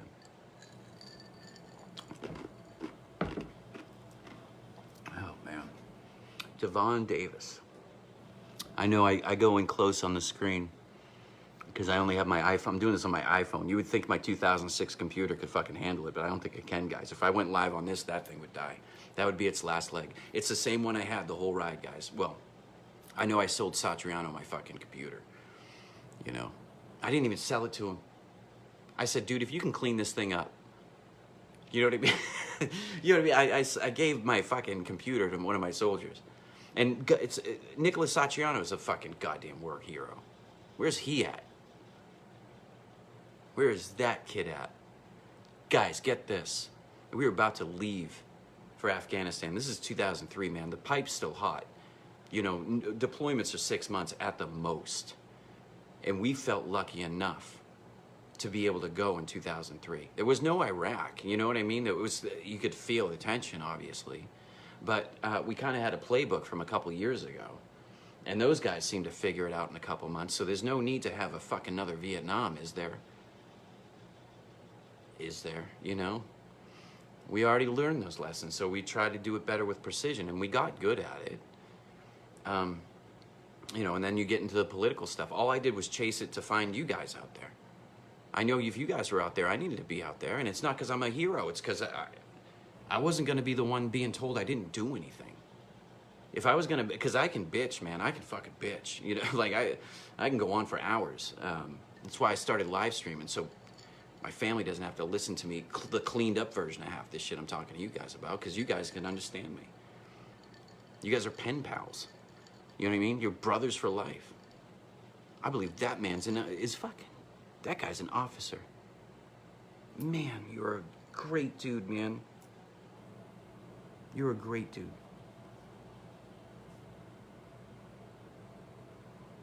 I'm just admiring you, man. I know your path. That's an American hit. That's like an American, like that. Why doesn't that guy have a book? And the stuff that guy's done and where he came from. I'm not even gonna get into. You need to start live feeding your shit. Jesus Christ. I'm a trauma kid from fucking Peabody, Mass. If you guys knew that kid's history and where he went. Unbelievable heroes, all of you. 10 of you. 10 people in a room, heroes, all of you. All of you. I love you guys. I wonder if my shower's ready. I want to make sure the family shower. The first hour fucking shower's the last. Even if it's cold, right? But we had a whipper today in the fart house, man. That was good. We handled them. Becky and I handled that like fucking pros, you know. Phone calls going. You know, appointments, 2 VA appointments today. Fucked around, made a YouTube page, did that. What'd you guys do today? Put up a video of Shank and Ruiz. I know Ruiz had to get going, but if Shank's still in the room, man, look at you, man. Look at you up on OP4 doing it right. doing it right. I was just trying to make you guys laugh. And I honestly thought if Sergeant Matt hadn't pooped, he had been sitting on the trigger for a while. So I was like, hey, do you need to poop? It's cold. And we've been busy for the last couple hours. So if you're owning the ITAS, then own it. But if you need to poop, I can certainly jump on there, man. Don't have any shame.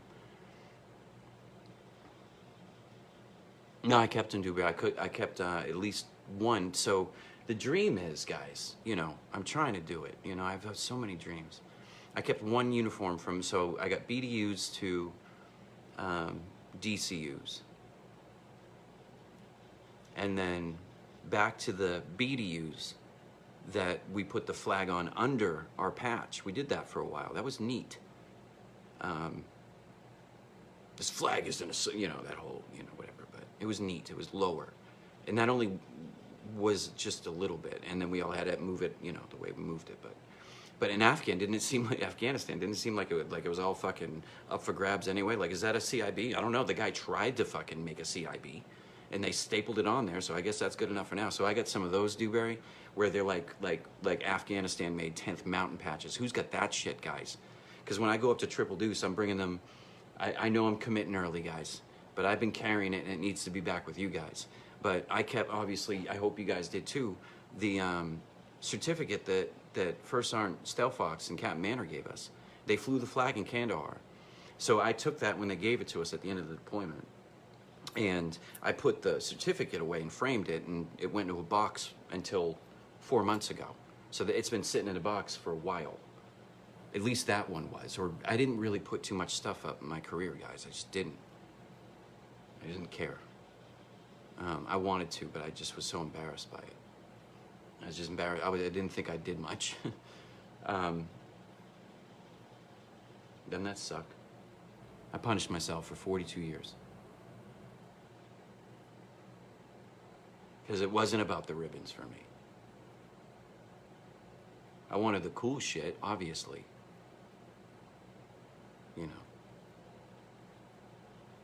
How bad do you want your CIB?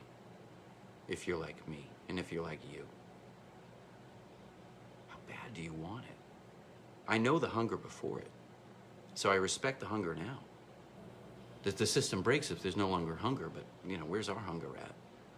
I ran it for 24 years. You guys did as much fucking as I did. I was standing next to you. It's not like you didn't see me there. That's why I can kind of sit here and talk shit a little bit, because at least I was standing next to half you guys. Like Crapel. I know that name.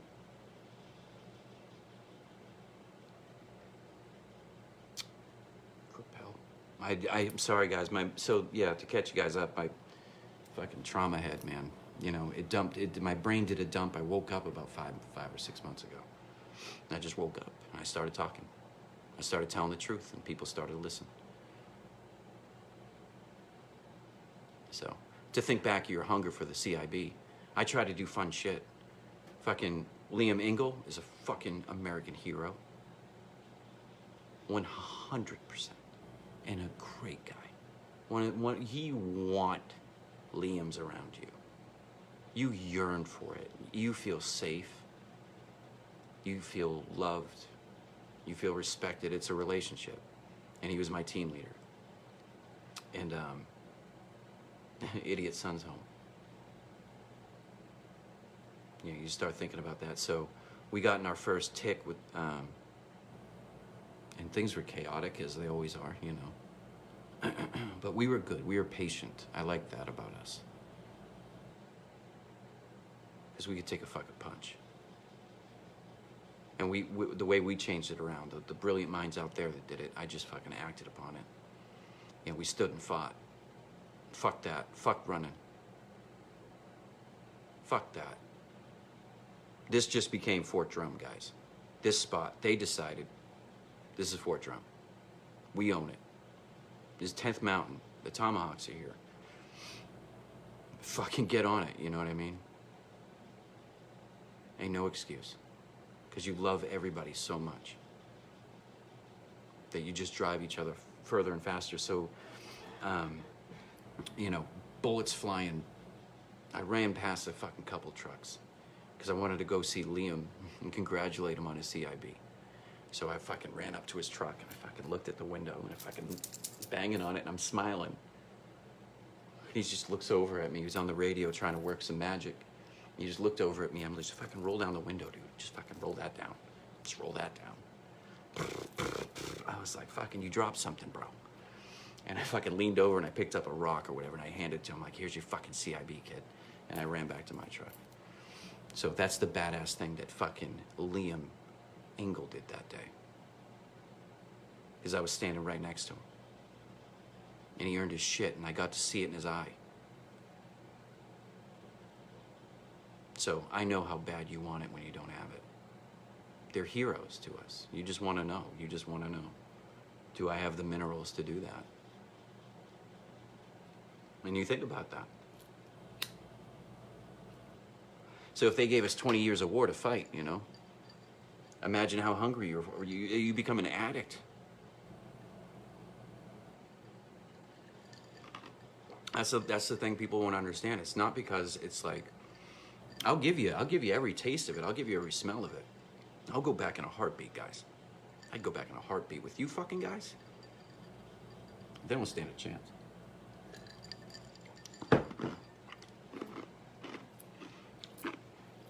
So the hunger for it's real.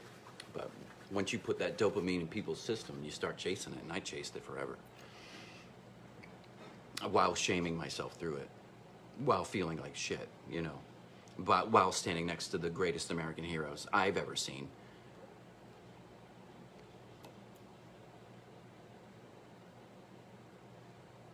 So, and I also put up the holiday video today, guys. I know I you know, 7 people. Let the Apaches know. Because I don't want to like tag people if they don't want to listen to it. That's important too. Some people aren't ready to have conversations. Some people just are not ready, and that's cool.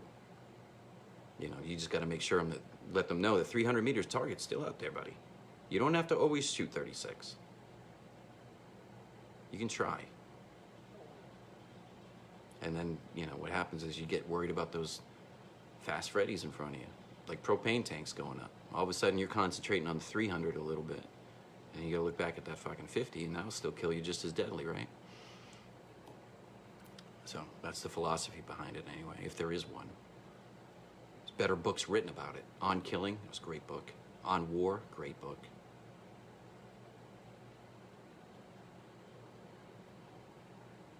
All of them are great books. Because at least they start to tell the story of some heroes out there. So you chase the dragon, then you end up looking like me, you know? Fucking talking to 8 people that could be sleeping right now. Or doing anything else than listening to my shit jokes, you know? Anything else, really. You guys have, there's 8 people out there that have families. I hope this is just on and you're not around the kids, you know? Watch it later, put it on your headphones. I think Klein said he's gonna run to one of mine. So if you're running, Klein, hi buddy. You take the thumb drive out of your mouth. And just breathe. Take some creatine, man. That guy's getting after it every day. Every day. Imagine him being your first sergeant. Go ahead. Go ahead. Not only he reminds you when you're fucking drunk on Friday that he's out there crushing it. And you're like, how am I supposed to keep up with that? Those people are called supermen. Like Colonel Scarpula. You know what I mean? Superheroes.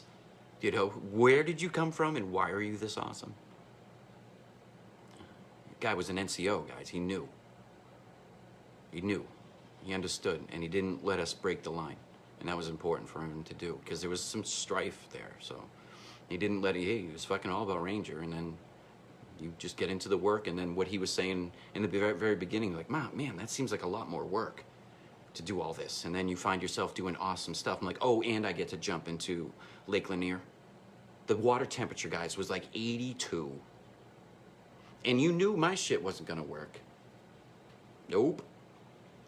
You knew my shit going out that door wasn't gonna work. You fucking knew that. Money. I had my chute open just fine, but I think those fucking BA balloons that don't fucking work, and then you start huffing on that thing for your life. Because you just, and I just let it go. I was like, well, I know these things will work way better than the balloon that was supposed to go up. So if I feel like I'm in trouble, I'll just fucking hold my breath a little bit and sink to the bottom and get out of this tangled mess. And I hope somebody pulls me up in the middle of 82-degree snow. But that one, guys, I fucking, like in a warm bath that day. I didn't need any balloons. It was like I slipped into a fucking tubby, you know? I was happy. And then who's there? Your ranger buddies. They pull you on a fucking Zodiac and go do it again if you wanted to. I just look around and be like, did anybody get a picture of that? No? Fuck it. And then sometimes I look up stuff online and there I am. Hey, there's this kid. You guys want to know an interesting piece of information? Douglas Smith is the most interesting and badass fucking person I know. That guy's a fucking war hero. That guy's a hero and a great person. He's just a great person. You want Doug Smith next to you when you're doing everything, because he'll stand there and fucking look at you and just give you that smile. You know? I was just talking about Ranger School, Dougie. I always wanted Doug's tattoos, you know? I always wanted to be that badass. I wanted to put on fucking 45 fucking pounds, shave my fucking head, but look at my ears, you know what I mean? Or do something cool, have a beard at least. Doug Smith looked badass when he woke up during Rico. He looked like a fucking Ranger student. Yeah, McClure, obvious, yeah. I know I need to come up with a better schedule, so you guys, but I want to throw it out there too. You know, your wish, you are, dude. Go look at that guy's fucking Facebook page. Fuck you. Standing in the back like that, giving your wife the fucking center stage, dude. It's class act, dude. That's a gentleman. You give her that moment. It doesn't matter what you got on your chest at that point. She's running the show. You can believe that. You make your family your hobby. But I made my family hobby so much I forgot to go get tattoos, so I put fake ones on, guys. I know I'm a big fake guy. I'm a big fakey. But it makes me feel better, so I do it. Until I can get money to get my own, you know. Hauling seed. Well, you got a fucking American flag on your shit, man. I hope I knew you, and I hope you're doing well, you know. I hope I didn't fucking yell at you. I hope you know, you were standing next to me somewhere, or maybe not. Maybe you just knew the guy I was standing next to. I'll tell you the story. Just ask me the question. Was Doug Smith standing there? I bet you he could tell the story better than I could. That guy can coil a rope. Hey, Doug, remember they dropped me? Did you watch that whole thing? I think Doug Smith was there when I went to Vermont for my Ram's Head. And bullshit. And bullshit. First time or the second time? The first time or second time, exactly. The wife puts me on check here. Oh, you were in 287. Then you must know Doug Smith. You're a fucking hero. Sorry, I didn't recognize the name. I'm sorry, that's bad, man. I gotta remember. Yeah, I think Doug was there when I went to Vermont and you know, On Belay kind of happened and On Belay didn't happen. Yep. And so I was up there with Bushway, was that his name? That guy is a fucking awesome dude. Bushway was the shit. Guys, this old ass fucking master of ropes, master of anything ropes, master of anything mountaineering. He did it right for his whole career. They put him exactly where he needed to be. That guy was awesome. And so that guy used to come down to 5th RTB, and you know, you have that rapport with him, man. You know that guy knows his shit. And he's a great dude, so you're able to ask weird-ass questions. Excuse me. And then just watch him make the knot that you've been struggling with, or watch him do a turn with his wrist with something, and you're like, it was there the whole time and I missed it. Or backward stuff. You know, backward stuff became more important. When you get into climbing, backward stuff does. Anytime climbing. But, you know, to reverse something while it's there is something beautiful to watch. You know, to go into load, whatever. So I'm not going to get into that. So Sergeant Bushway had to be 114 years old. And that guy still said, I'm coming through Ranger School. And he said, wait. You know what I mean?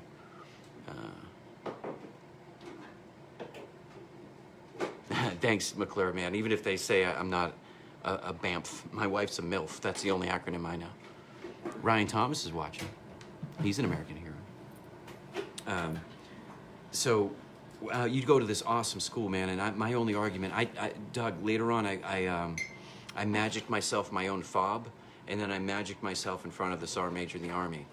And, you know, God gives you little gifts, so I had not on the schedule I got, he was supposed to be in and out, so it was my job, you know, obviously make sure that fucking, we put out the steak and fucking shrimp like we have that every night, you know what I mean? You put on that show.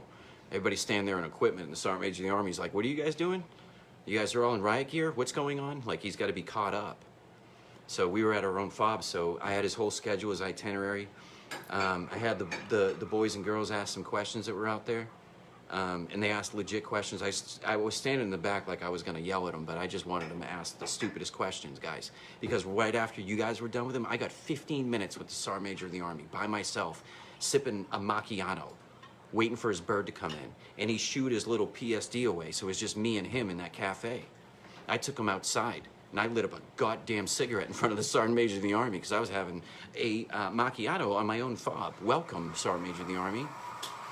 So I brought up some cool stuff, guys. I tried to figure out the ACU issue. I tried to figure out the RFI issue because we got screwed leaving the door with RFI. And I was like, I know there's connexes of that stuff, and you got to have it in reserve, and that's fine. But the ANA is walking around with half of our shit right now, so maybe give us the light stuff so we can maneuver. Instead of this stuff that saved kids' lives, but it just doesn't make sense. The weight didn't make sense. The cooler people had the plate carriers, and if that was your gift, thank you, baby. Look at that. Look at this, Dougie Smith. Dougie Fresh, watch this, man. And I'll end on that sip on fucking Willard Brooks, a hero. He's a goddamn American hero. Ranger leads the way, guys. So Bushway was to come through Ranger School. Like I said, the guy was 114 years old. And he was going to do it. I knew it. I saw in his eyes. You know people like that. When they say they're going to do something, those kind of people get it done. So lo and behold, that dude can't start it. He like fucking made it, like all the way through. Like he was trucking. Like he had a good, yeah, we are. That guy was trucking. Bushway was trucking through Ranger School. And I used to go down to the rope shack and want to say it out loud. I hope I said it out loud enough that you guys heard me. Like, hey, if anybody gets Bushway, record that shit. Because I want to see the RI that tells him how to get up Yona.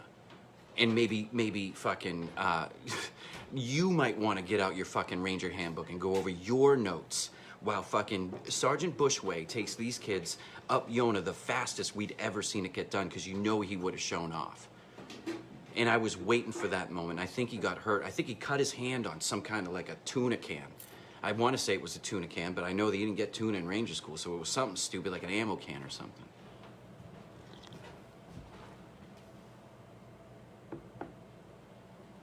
Yeah, I get you, buddy. I get you, McClure. Yeah, but we got to work with the system we got, and that's why we got 7 people live like now, like you. So we can take the lessons learned we learn in those groups and those meetings, and we start talking, and what you do is you start hearing the same words like barriers and distance and self-care and wellness and true self, and finding that and exploring that to the nth degree. It's a figuring it out, because if not, they're just the demons, and you can't beat them. They're always there. That's why you got to put up your patrol base, man. We're taught that stuff. So now put that patrol base in your head, and all those fucking demons become the enemy, and say, well, if I got to stand my ground right now and I got to hold this hill, well, I got to put some kind of perimeter security out there. Am I concerned about the 200-meter target, the 300-meter target, the thing in front of me? And then when you start doing that, you start being present. And when you start being present, you're starting to make decisions that matter, instead of decisions based on emotion that we ran from our whole lives. So if you can run from chaos your whole life, you develop your brain to live in chaos. So the only thing you do is indiscriminately start building chaos around you, even if you're the greatest person in the world. It's what you do. You live in it because you thrive in it. So it's hard to talk about some people in some rooms sometimes too. But I can tell you this, McClure, let me give it to you this way too.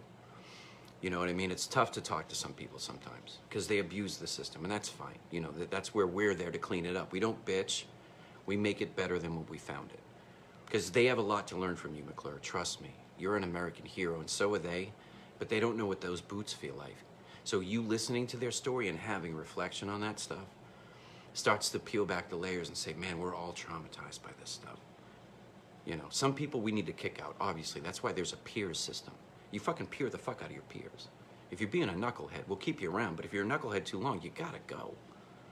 You're poison. You're toxic to us. So that's the difference that we have to make as quiet professionals. Is like, hey, we all had shitty chain of commands too. You know what I mean? You always have that one that you're like, hey, Jesus Christ, that guy's upset at something. So how'd you get through that? You know, you make it better for your squad and take the hammer and for them, but make it better on your squad and be like, okay, learn from that. Don't say those things. Let them burn out. They'll be fine. But if I'm connecting to you, McClure, then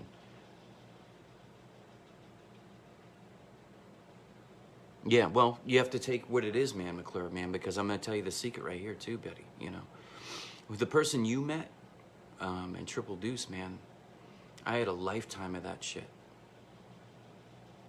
when I was a kid. And when I say I was a kid, all the way up until I joined the Army when I was a kid, because I'm fucking 43. If I saw a fucking, 17-year-old badass joining the Army, I'd be like, look at this kid. I was just a kid. I was 17. But I had the weight of the world on my shoulders, man. I didn't know it. I fucking didn't know it at all. At all. I didn't know it until 6 months ago. So, we got to be careful with people. We got to give them the respect they deserve because, maybe that guy had a rough go at it in the beginning. And some of us did too. And that's when we start stacking egos. Well, I had it this bad. Trauma hurts everybody, man. It's fucking, and it builds anger. And anger is the only thing it's the only thing that eats its container from the inside out. And it'll burn a hole through you until you're razor thin. That's why you feel flighty. That's why you feel that anxiety. That's why you feel like you're off the grid for a minute, because you're like, but I did so much. And that's why I'm talking to you, McClure, right now. It's like, we did so much, dude. Every time I pull up pictures, I'm seeing pictures of you, and all of them. Torres, Berg, Dan Vaccaro. Heroes. Les Hill, you know what I mean? We were blessed to be with these people. Be radicals. Those are the people we're dealt, man. What are you gonna do? So if a cook does stub his toe, man, maybe he had a fucking lifetime of trauma before that, and that's what tripped him over. We gotta find that answer and help him with it. So that's our job, because, guys, we're the infantry, you know what I mean? I speak for me, I don't want to say everybody is, but, we heavy as the crown, right? We gotta wear many hats. And sometimes you become the counsel in the room and you didn't know you were about to be. And that's when you're like quiet professional time and you nug your way out of that room and hope you didn't cause any damage. You look beautiful. Do you feel better? Yes. Was it hot? Yes. Guys, we get hot water back. Chris Watkins, we get hot water back. Chris Watkins. Fifth RTB Watkins? So McClure, hit me up anytime, buddy. Anytime. I'll talk to you all day long, man. Well, I gotta spend time with my wife, but you know what I'm talking about. I'm there. You gotta take care of your own, so when I start taking people on, I've taken a couple people on the last couple of months, you gotta be careful. Because the thing you wanna do is just start fixing everybody. Once you start to feel the taste of getting out of the way of the train, that's what we wanna do. We're be no do. We wanna tell our guys about it. We wanna open up about it and start sharing again. And that's what this is all about. That's what 7 people are doing right now, is just sharing. Maybe 6 of us had bad thoughts today. Are you on? I am. My wife's watching, guys. Fucking smoke show you are. I was watching when I was in the shower. You were watching that in the shower? Yes. Good on you. You got to listen to it all day and then you took this into the shower? It's probably to make sure I didn't say something stupid. No, Oh. Not at all, because I love you and I love when you talk. Guys, she has to listen to it 24/7. You think if a propane issue comes up, what I'm dealing with in my life right now, I don't talk about 24/7. Kyle Mongold's got his EIB, and he's a drill sergeant, doing great things down in Benning. I'll put more weight on you. Hey, if you want to go get your EIB, go ask Kyle Mongold, because he just figured out how to cheat his way through it. And he did it, and he earned it, and I hope somebody pounded that in your chest, dude. I know they took that away from us a little bit, but there was secret stuff. You can't be punching people in the sternum, guys. You know what I mean? God, you don't think that that's why they put the fucking rank there, so we'd stop doing that to ourselves? But we still did it in the background when they said we couldn't. Fine, because that's how it goes. True blue, that's right. You did it right. Absolutely, talk shit. You only got to hit 40 out of 40 once to be considered an expert. Then you just have to talk shit for the rest of your life and be able to back it up. So if you get a 36 day, man, you just turn around and be like, whatever, wind. It's probably the wind. Only an expert would know that thing was fucking. Hey, the target's broken right there. I'm gonna go tell range control 300's down. They cheated me out of one. They just fucking whatever, fucking whatever.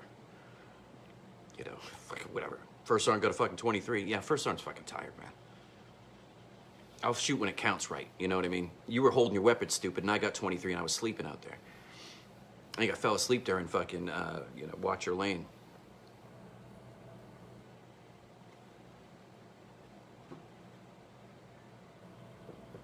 Then we'll set it up, dude. You know what I mean?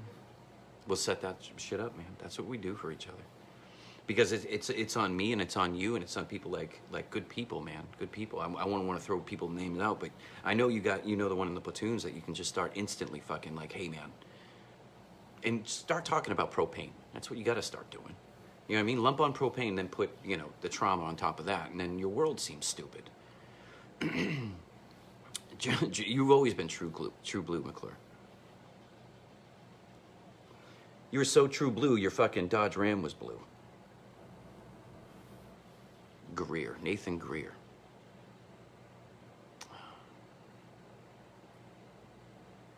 That name means something to me.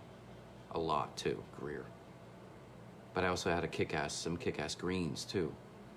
So it kind of messes it up. But yeah, Nathan, welcome to the patrol base. There's 7 of you. 6. One of them is my wife. That's as good as we can do. But if I got to talk to fucking 7 heroes, my wife included, then today was a good day because I got to talk to you. I didn't have to speak to you from the grave because we got ghosts, guys. You guys know that shit's real. We got people, reminding us that they love us all the time. That's the pain in your heart is all the ones we left, to sit and think about it. We left them there because we never let anybody be behind. But when you bring them with them, you bring it like, there's the double-edged sword of never leave anybody behind, never leave a fallen comrade ever. So you put them in your rucksack, but those become old ghosts. And that pain that you feel in your chest and the sorrow is letting them work their way into you. Oh, okay. You got to 5th when I was just leaving. I was going to Fort Carson from there, Greer. Yeah, that's right. Yeah, we did work together. I think you were on my last walk? I got that certificate somewhere. And George Calise is a motherfucking hero.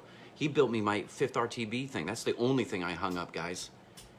That and the snowshoe that Kip Burris gave me in lieu of the Aubrey Red Newman, because battalion messed up the fucking paperwork, by the way. I was first sergeant for a while after the deployment in 2010. It wasn't like I was fucking, everybody else was, I had Tommy Hay. Guys, I had Tommy Hay, another fucking hero.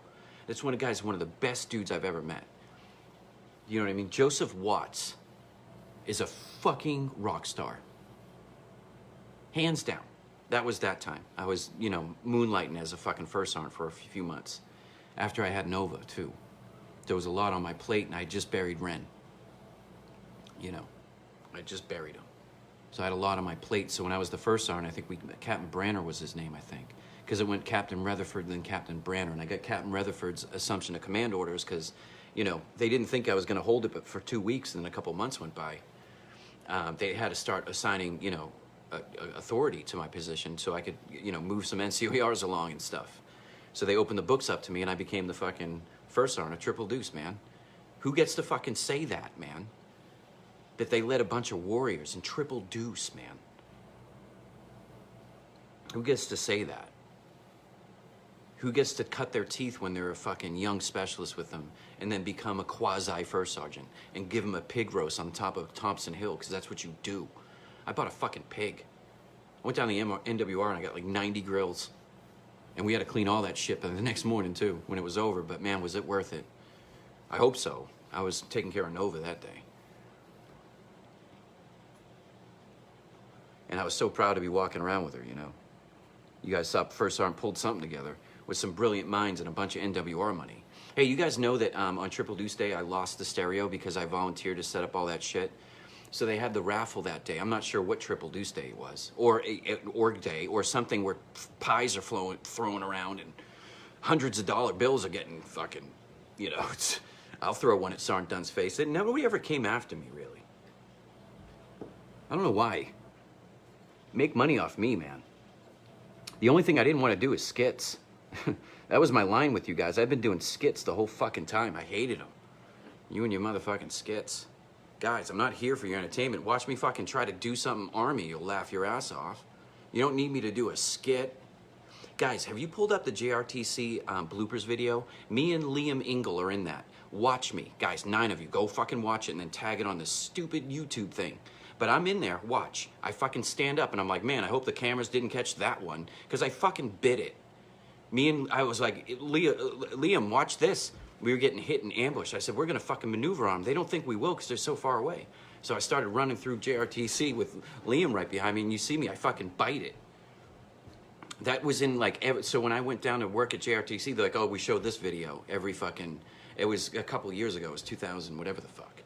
2000, late 7 to 2009. Because I volunteered to come back to the Deuce and fight with you guys. Of course I'd take a platoon with the Deuce again. Are you crazy? So I made a drug deal with Command Sergeant Major of the Deuce at the time. Because I worked for him before. I said, I'll fucking do anything for you. Excuse me. So I got clearing papers in 2 days. I was running the TAF, guys. I was the Task Force 1 TAF OIC with Lim, or what was his name?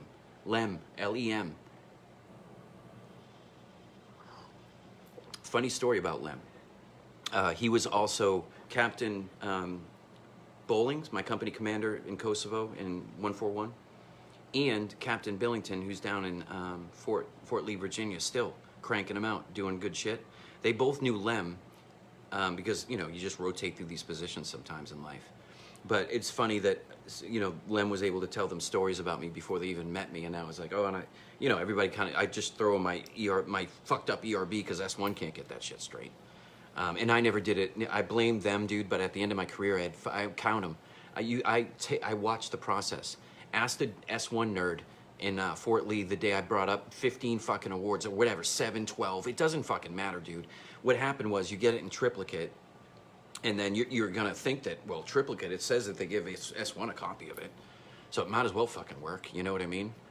I hope, and then I'd look at the kid, I'm like, hey, make sure that gets up to battalion, though.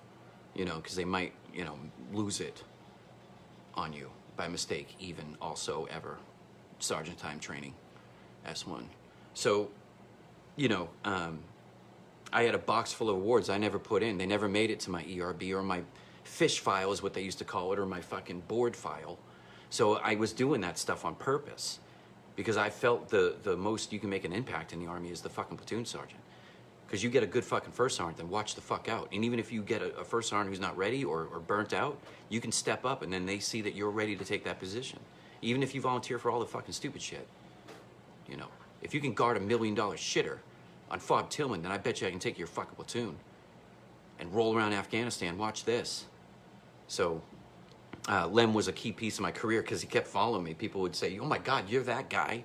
And I was like, I was just standing next to Lem. I didn't do anything. I was just,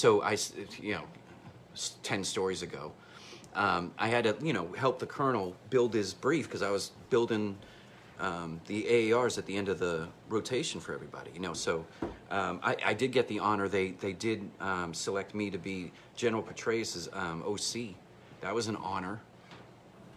Imagine how much pressure that kid's under, and he had a fucking tank platoon to maneuver, So I was honored. They said, Sergeant Dunn, you want to do that one? I was like, are you kidding me? All day long. Just to hear a story. I might get a story out of the kid, And plus, you just look at my hair, guys. I got to take a shower. Just to tell everybody I was General Petraeus' son, OC, was good enough to be a OC down there. Everything sucked down there, but everything was awesome down there. Because you became an adult when you were an OC. You were like, oh man, I'm a professional. If I fuck this up, everybody's gonna remember.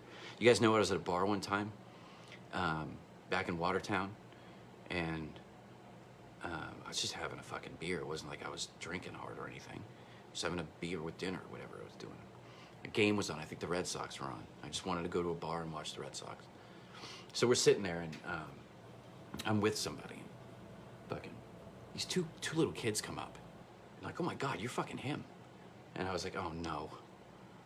You know, what the fuck did I do? What the fuck? Was this kid in a flight crew, and I like, you know, and I said something bad, or I made a joke that they took the wrong way, or something stupid, or I made fun of somebody when at a time they didn't need more trauma in their life, or because they were like, you're him, and they were talking to me like I did something, and I never gave myself credit for doing anything. At this point, I'd be like, what do I do now, you know? But I didn't know how to say that. I was like, I don't know if I'm the guy you're talking about. No, you're him. You're the fucking guy. You were, so this unit that was down there was getting fucked up in JRTC because they're supposed to, but they were the two team leaders that I was watching were just douching it up so bad that I couldn't help it, and then the switch went off, and I was like, guys, if you could step back just for a second. I'm like, let me show, because I want to scream at you to just, you got it, just control it. You got it, you just have confidence. Because they left that wing open, and the squad leader left, so they were left with the radio to hold the corner down to Sadiq or Shugat Gordon or one of those things. And so I jumped on the back of their Bradley. I'd never been on a fucking Bradley in my life. I never got a ride in one of those things. I think we did one time, and it was warm as fuck, and I was happy for it. They moved us like 10 clicks, I think. But I know I can fucking air out a fucking poncho liner pretty quick with a Bradley. You get behind that engine, man, you're good. You don't know how hot that shit can get. So I jumped up on this fucking Bradley, and I grabbed the two team leaders, and I was like, fucking just watch me do it. And so I started talking their guns together through hand and arm signals because I didn't have the helmet on. And I was just controlling, you know, there was a casualty, and I just said, so, and I gave it back to them because nobody else was there. It was just me. I was just an OC, and I didn't want to see these kids be eat up by this thing that was going to eat them up because they might be blamed for something. They were trying. They just didn't, you know, they were just missing that one spot. So I jumped in, and so years later, I'm sitting at a bar, and these kids are like, we were in that platoon that you did that. That was fucking crazy. And I was like, oh, I'm sorry, man. I'm like, I didn't mean to steal you guys' thunder out there. But so I was always doing stupid stuff like that. It wasn't to be awesome, or it was just I was trying to help or thought I had to say something. So every time somebody comes up to me, and like an Eichenberger, and is like, hey, man, I'm like, oh, dude, hey, I hope I didn't fucking hurt you or something, or, you know, say something stupid to you. It's the first way I go. That's the stuff I work on in therapy, is not grinding me up so bad. Trevor K. Smith is watching because there's a couple Smiths in here. Howard K. Stern. That was a good series. I'll smoke another cigarette, guys, and then we'll pack it in tonight. It was a rough day in the fart house. But I just wanted to talk to you guys. Fucking 7:30, why not? It's not like you guys are working. If 8 people are fucking here, if Alex Fernandez is tuning in, you know. I know life is good. You probably just got home from work, man. Love on those kids, love on that family. Make your family your hobby, you know. They'll pay you back tenfold. They'll pay you back so much that you need to get hobbies so you get away from them because they want you to get away from them. That's when you pick up the stupid sticks and play fucking Left 4 Dead for an hour and a half or 5, you know. I was dorking around with a fucking YouTube thing, and my propane tank outside went. So, you know, I looked at Becky and I was like, look, I'm too worried about a thumbnail because I'm some kind of fucking millennial. Because 8 people, including her, are sitting right here, and I try to build a YouTube page so I can put up some of the stuff that you guys did around me. Most of it will be me watching you, or me saying something to you. That's when I recorded stuff.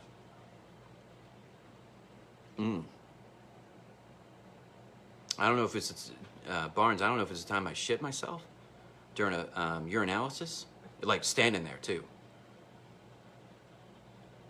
That was after I left you guys though too, so you guys wouldn't have heard that story. The 287 kids, because that happened a couple months after I got down to JRTC. They do it a little bit different. It's like, you know, big boy rules kind of thing. So they call you in for shit when you're not around, because you're on your own schedule. You're a person. You're an adult, doing adult things. You know, and you feel that pressure instantly, like, oh shit, I gotta go through this academy and make sure I don't look like an idiot, because there's a lot of tensions out there. JRTC is the AFC championship. People are worried about that stuff. And in the culture of the Army that we set up, now you can't fucking fail. Well, JRTC is designed for you to do it. It's how you fail. And then don't beat the kids up too bad. Identify fucking AAR, you know, figure out who needs to do that, tag a name and by when. And then if they struggle, give them a hint. But don't let them out there too long flapping, you know. That's how you build a team. You put pressure on people and see how they do, and then you kind of manage that. So, you know, in JRTC, it used to be cool. In the 90s, it was like one big flex show, you know, who's got the biggest minerals, who can take out the most OP4. You know what I mean? And we still have that drive when we go down there, but then you start playing the numbers game. You're like, oh, it's all fucked up and the miles and this and that. Well, it's the best thing we got, guys. You know what I mean? I'm sorry it doesn't look like fucking Die Hard all the time, but we try to make it realistic. So I'll tell you, I got a million good stories down there, Steve. So I'll give you the first couple weeks. So I made it through the academy, and then you get, you know, right seat, left seat with your team, so you can understand how to be a professional in front of a melting pot and a pressure cooker at the same time. You got to be able to give quick feedback along the way, make sure that you're fucking shaming them a little bit and building them up and giving them tips. Hey, you might want to fucking, you know what I mean?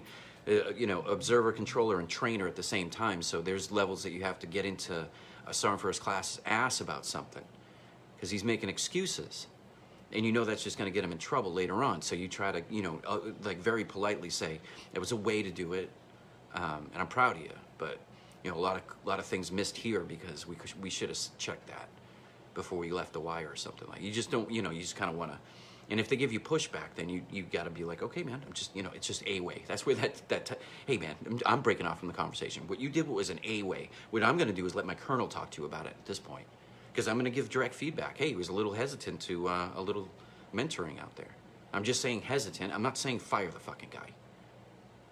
You know, that's something for you to develop. You take him back to Fort Hood. I'm not here to fix your fucking kids, man. You know, along the way, but chances are you guys are deploying next. It's what you got. I want to see you struggle. And in that struggle is where you find out your leaders, the fucking Stephen Barneses of the world, the Doug Smiths of the world, is when you put pressure on people and you take food away from them, you take fucking comforts away from them. Well, they're fucking infantrymen. You write in the rain. Then they try to give us some bullshit write in the rain paperwork. You know that shit didn't work. Hey, remember RIs, remember that? They try to give us the right, it's not working. I'll just wait till we get back to write it. I'll just wait. Gonna battle a fucking tsunami next to a dying fire at CP at 2 o'clock in the morning, and I'm just stopping by to grab some chow because I gotta go back and watch what the hell they're doing and make sure that the fucking mountain people aren't fucking taking weapons. You know what I mean?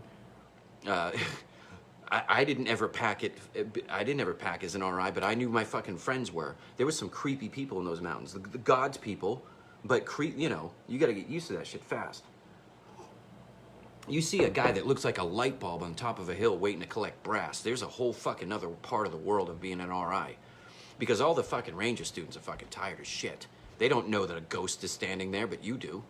You're very much aware that they know everything that's going on, so you're trying to, you know, level out some training and make sure that we're gonna make time, and, you know, you go by right in the rain shit and thinking that's gonna save you any time under a fucking tarp that's blowing around.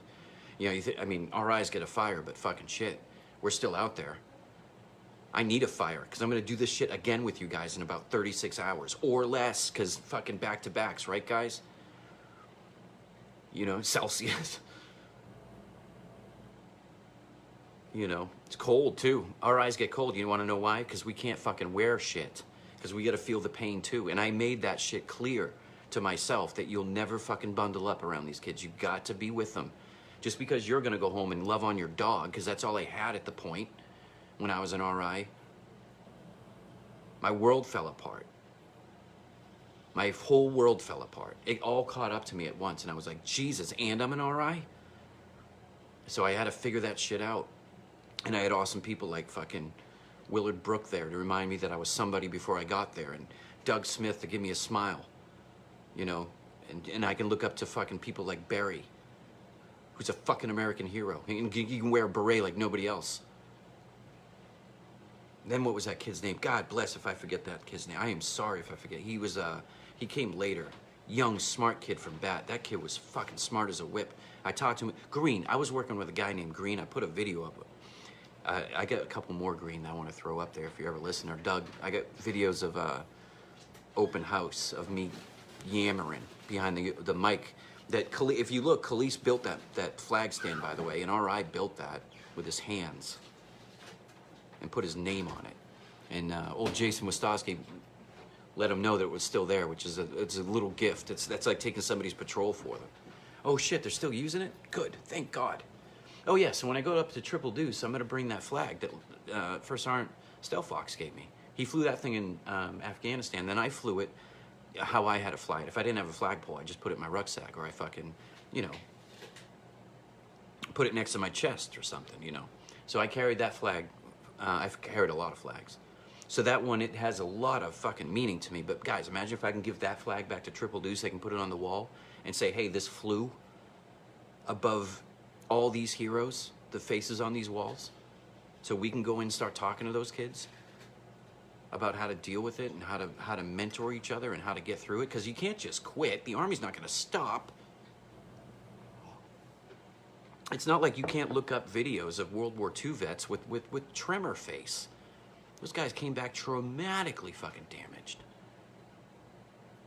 You plug them back into the world, and you expect that to go right. You know, the guys can't even hold a cup of coffee. Christ's sakes. So we got to talk to each other, you know, battle buddies, ranger buddies. I don't like using the word battle. I know that's a sacred word between drill sergeants. I never made it there to be a drill sergeant. So the word battle, when it started to leak out, oh, that's my battle. And people just like throw battle out like it's something. You know what I mean? I'm like, I wouldn't talk to you about a battle like that. Or that battle probably told you that in confidence. But you said the word battle, so you got his back apparently. You do much talking, just like me. I told you I was gonna smoke a cigarette and leave.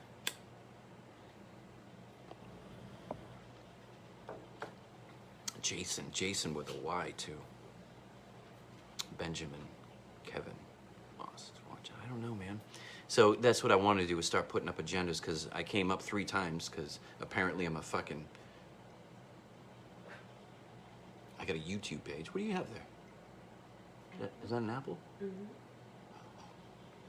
That looks delicious. I'm not gonna eat on camera. I smoke on camera, but don't eat an apple, kids. I gotta quit the smoking, guys, I know, but I'm in a little bit of a fucking rough spot, you know? It's one of the last things. I had a plan about 6 months ago. I was done with them. I was like, good, I'm done. I'm good, I'm done. Yeah, Greer, now that I see your name, I remember you. Miss all those guys, Khalees. Yeah, he was. Meet Green, smart. You want greens in your formation. That guy was, you know, fighting it hard against the system. Guys, everybody's got to struggle. You know what I mean? I remember his struggle. I'll let his struggle be his struggle. But I'm going to tell you, people struggle. You know, people get upset. You do everything, and then you don't get what's coming to you. You know, it's not like you're going to sit there with your hand out, but you're like, I thought that was going to come to me, that one. So you get around to get around. Live a little bit. I got 10 people. And Zarate's one of them, because Zarate's a goddamn great father and a war hero and a fucking patriot, man. I hope you're doing well, and I'm so proud of you. I'm so proud of that decision you made. I hope you are. Because if you ever had any question, I'll fucking let you know. I'm proud of you, dude. That wasn't easy what you did. But you fucking made your family your hobby. And I honored that, man. I honored that in you. And you're a fucking war hero, man, you know? And you're a fucking stand-up dude and an NCO. You know what I mean? And somebody that's out there doing it right. And somebody that has a heart of gold. And somebody that wouldn't let one of his team members down. And somebody that was in 141. And also, and even. You can go on and on about Nathan Greer. Either even. Watching. Because I'm blessed with 10 people. That could be fucking watching The Office that got... Hey, who's got Peacock? Who's got money for that shit? So I went out and bought the DVD set. Fuck it. Hey guys, what am I watching? Afterlife, because Ricky Gervais is fucking awesome. We didn't find that one until like this week. Mm-hmm. And man, is Ricky Gervais... Hey, I'm an old school Ricky Gervais too.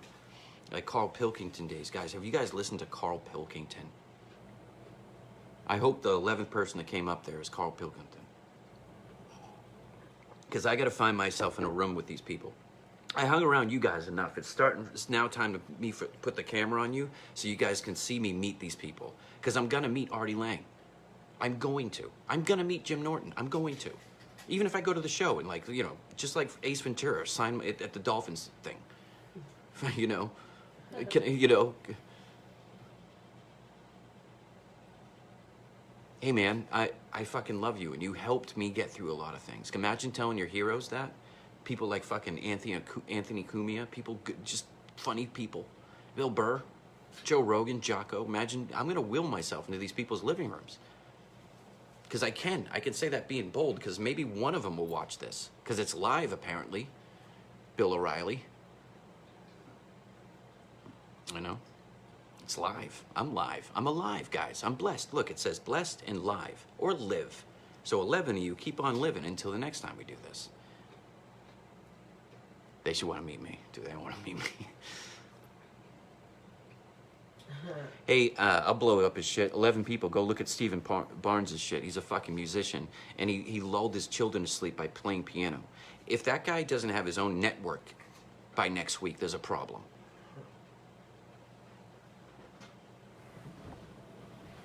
You know? I can't sit there with a serious face too long and thinking about Stephen, but God, what a hero. Stephen called me at 3 in the morning and I picked up on the second fucking ring. Like he was, like he stepped into OP1 and like, hey, Sergeant, somebody's calling you. And I was like, oh, hey, dude. Or I just pop up and do guard with him because he's funny as fuck. Somersworth, New Hampshire, man. I put it on my Facebook, so I'm, you know, it's not, no secrets here. You give me a hug?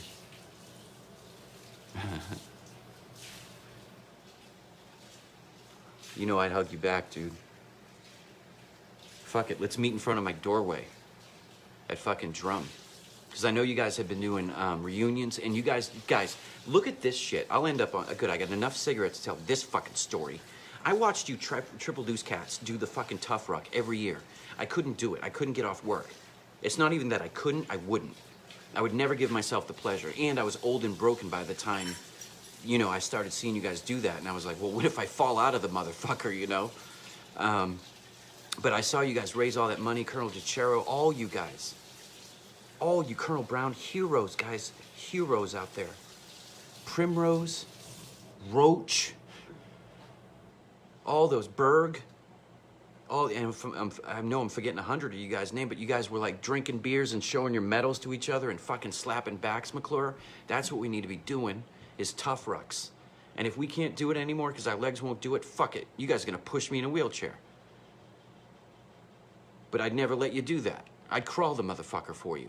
So this year I was working at Northeastern, and guess what? The old cadets at Northeastern do the Tough Ruck. So I was like, whose banner am I gonna go on my first Tough Ruck is? Because then I challenged myself.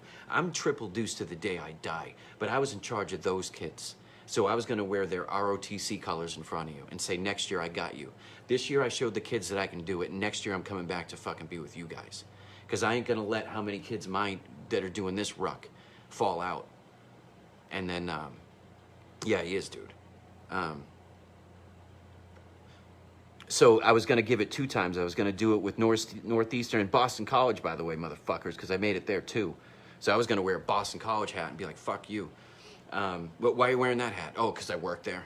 No fucking big deal. Old stupid Sergeant Dunn made it to fucking Hogsworth, Holysworth, whatever.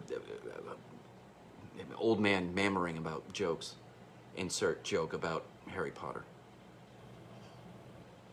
So, yeah, edit. At the 9 people that give a shit. So this year, and then COVID came. I was gonna meet you guys at the ruck without even saying a fucking thing. Because my guys had their own shit going on. They had to like parlay for their own money to build up the money. I was just, again, standing next to fucking young heroes that haven't been put the rank on yet, but at least they're giving it a shot. So I was in charge of them, and I wanted to represent them once, so I can do a group photo with them and say, hey, look at you guys. And I just stood here and did this or something, whatever the fuck I do. Give the middle finger to make everybody uncomfortable and laugh. So I saw you guys doing the Tough Ruck, and you guys won that shit, you know what I mean? Fucking Berg won it for us. He put our, you can't just not show up at our Tough Ruck, and I gotta outrun Berg. I'm gonna burp on that one. Excuse me. Fuck you. And it's not like I can look at Berg and like, oh, you've been sitting on your ass the whole time while I've been, you know, saluting the fucking flag. That guy was saluting the blue fucking, the blue line, man. You guys know Colin Berg does that? You guys know what people do now? Every single one of you are successful. And if not, I'll make you. I'll put you above me. Instantly, you're better than me. And that's not a bad thing, guys. It's just, it keeps me living with heroes, right? Like Jason McClure. These are people. Eddie Gutierrez was here today. How many times did somebody say he was a hero over the course of the last fucking 20 years? You know, they gave us they gave us like a big parade. Bush got up there and put it, mission accomplished, guys. You know, he was being bold there, wasn't he? I did a class on that in ANOC and got in trouble, guys. Because I broke that shit down to a science. I was like, maybe not put up that also, maybe even ever also, never do that until everybody's home, or the best we can do and we'll still have people looking. Because people like fucking Plant, another Boston kid who's fucking awesome. That kid forgave me. Forgiveness is a powerful thing, guys.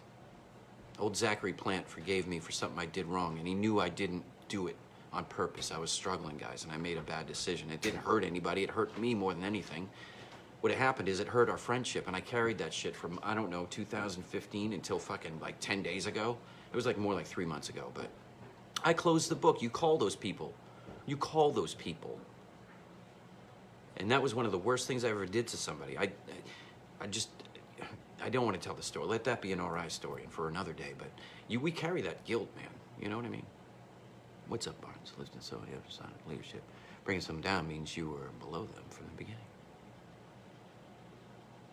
How many likes don't you have is the question. I love you, buddy. You should have 1 million likes. I'll fucking sit here all night and smash that like button. Smashing it. I smoked my cigarette, and I don't even know what story I was on. But Tenny listened to my horse shit for a couple hours. Fucking fart house is secure, guys. I got the fucking sentries out. I got my dog. I got my family, guys. That's all I need. I'm working so hard to get them all together. That's all I want. That's all I want. I got to rebuild my name, guys. I had my name taken away from me. At the end of it, too. I thought I built a good name. And I fucking did. And it ran in my family until it ran into me. 10 of you. So, that's what we do, man. Stephen Barnes is American hero. Doug Smith, man.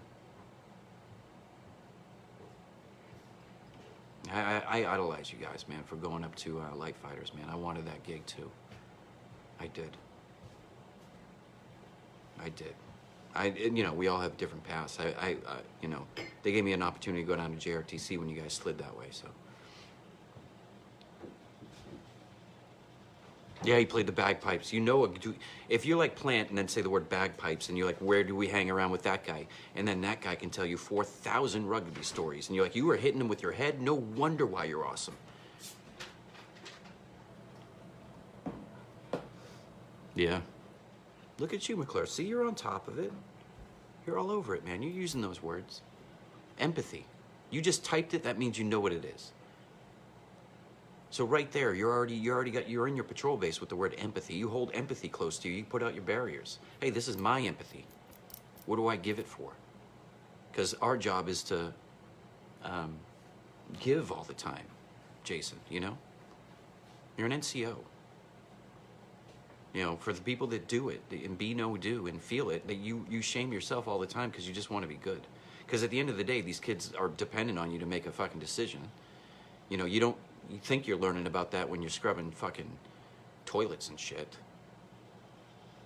But if I was scrubbing toilets next to you, you know I'd fucking pull you out of a fucking burning vehicle or go inside and get you.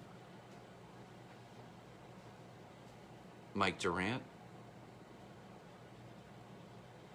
Do you know what I mean? Those are our heroes. And how you know, it's on their shoulders. We walk among giants, guys. Giants. We're in their shadows. That's all we are, is in their shadows, filling our shit out. But we cast shadows. By doing that, by honoring the ones that went before us, we cast shadows. And then people fucking come to our shadows. And then they stand in our shadows. And then we all stand amongst giants. That's what we do.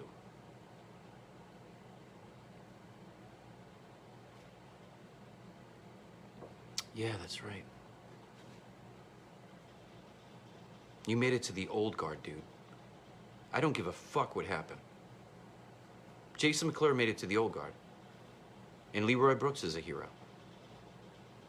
Yeah, I'd love to talk to you, Jason. We'll line something up this week, buddy. Just me and you. I'd love to talk to you, man. You were using words that I just want to hear. You said the word empathy. And then you just reminded me that you went to the old guard. I'll wait till I don't, you know, I didn't read all that thing right, and I don't want to disparage anything. I want to make sure you made it, but I have memories that you did. And then I'll end on you, buddy. Because Jessie Nelson's watching. She's going to hear the story of Jason McClure. Not the whole thing. I'll just do the truncated version. The 30-second version. So I can finish my Star Wars lemonade. And, you know, have a cup of coffee and kiss my wife and say thank you for listening to my stories for another 11 hours, apparently. You know, she's got to hear this shit every day. My hair's a mess. She looks great. She looks fucking great.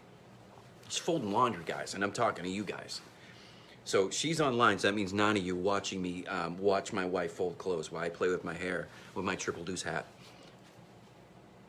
So, Jason, you made it to Old Guard, right? That's how I'm going to end it, because you need to hear it. You'll get it straight from Dunn's mouth, because we're blessed. Right under me, it says I'm blessed. And then the cross is right over my heart, and then 141's right there under it. And then I got my St. Michael medal, you know? You wear your shit. I got 2 vet bracelets in case I run into one of you fucking guys and I forgot to bring a bag full.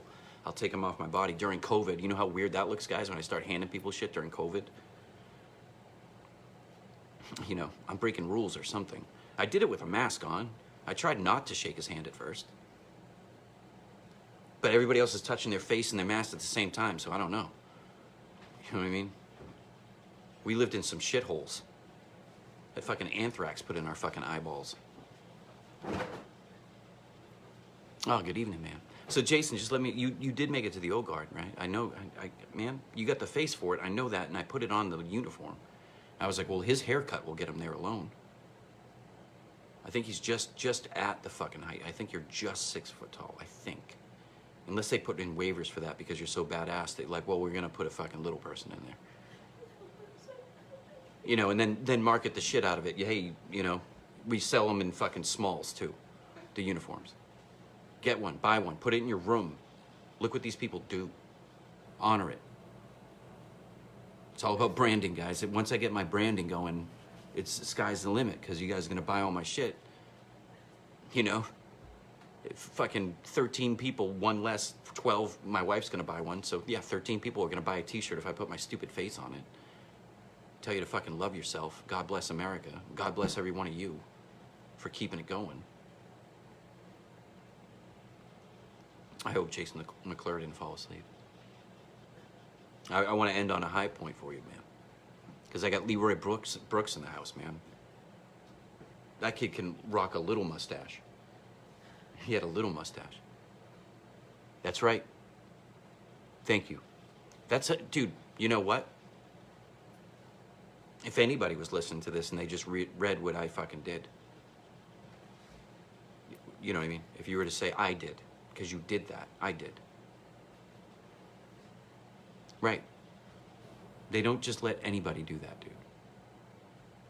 And for every step that you made in those crisp-ass uniforms, for every salute that you fucking rendered, for everything that you gave this country, it doesn't matter how it ended, dude, because mine ended in a shit show, too.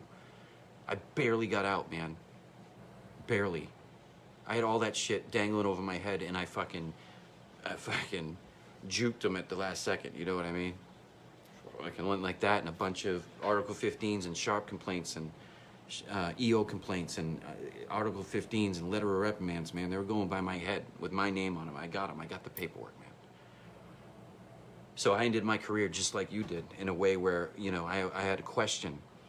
I made it out clean. You know, I didn't get in trouble. I didn't do anything bad. At least I hope I didn't.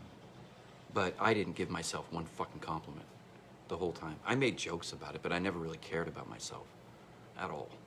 I just cared about you guys. So I want to tell you something, Jason, man. They don't just pick somebody for that. You know what I mean? I looked up that badge, man. I looked up at the history of that because I ran into one of you guys. Besides you, I ran into 3, 4, 5. 5 of them. I read McClure. I read Becky the contract you signed when you go there. Remember that? Mm-hmm. You signed your life away for that, and as you should. That's a commitment on top of a commitment, on top of a commitment, on top of a commitment for the rest of your life going into the old guard. I read the history on it. I was curious. I wanted to know what man stood there and how you get there, because I never went that route. I was too small. They said I couldn't be an MP at first. So I was like, well, old guard's out the fucking window.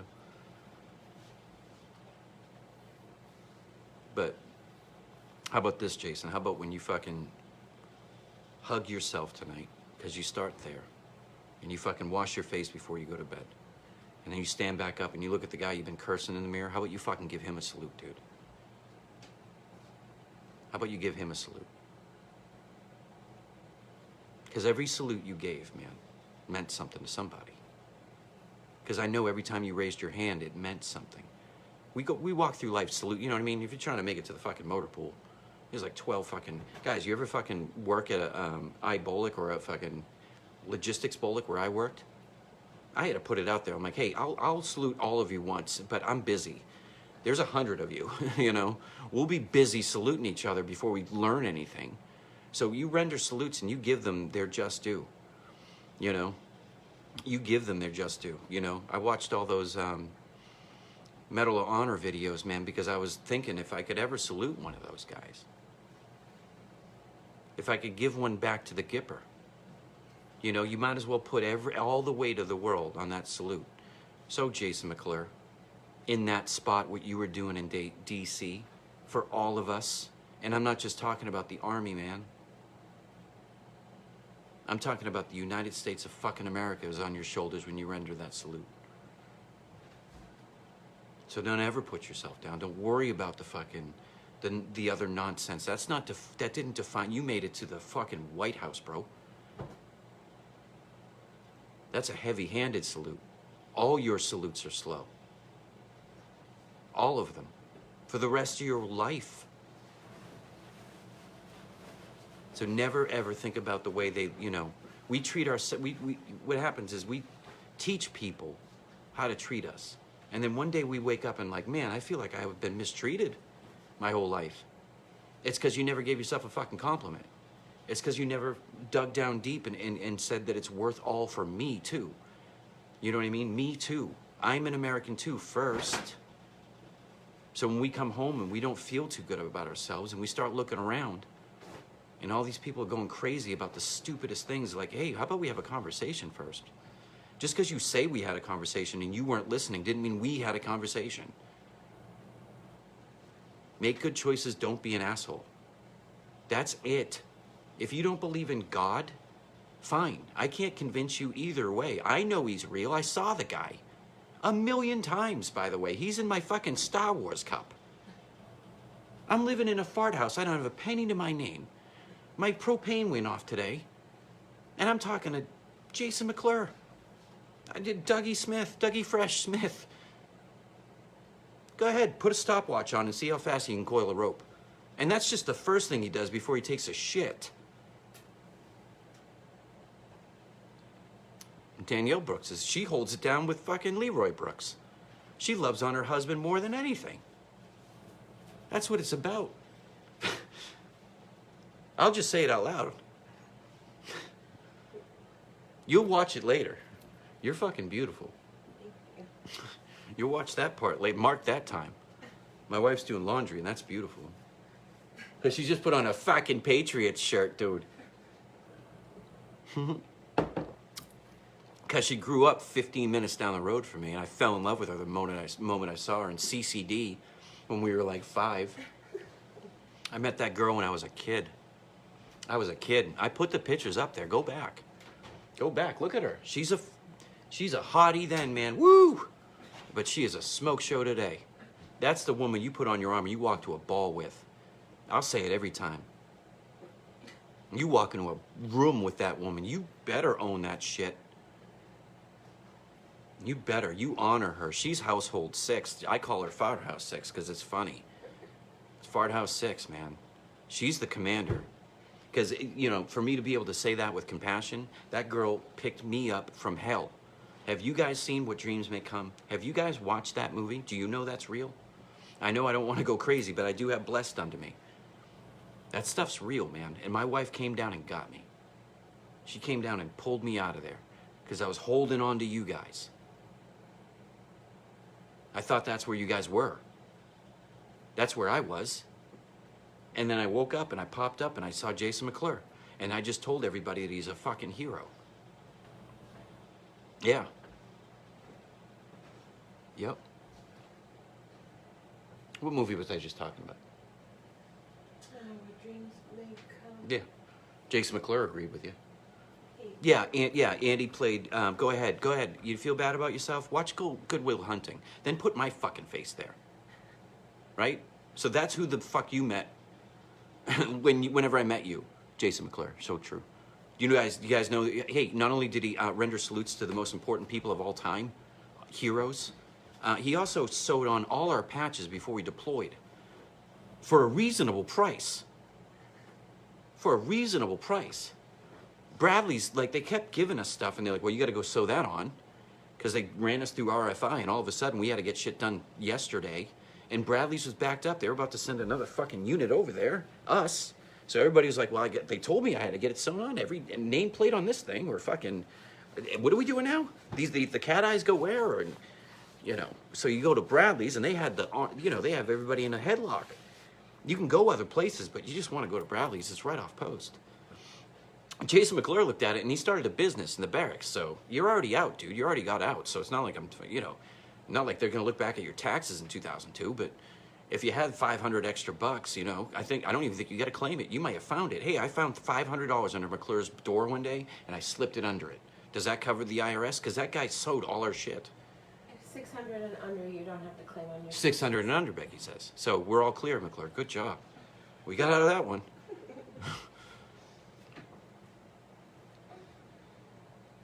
So, I love you guys. 8 people.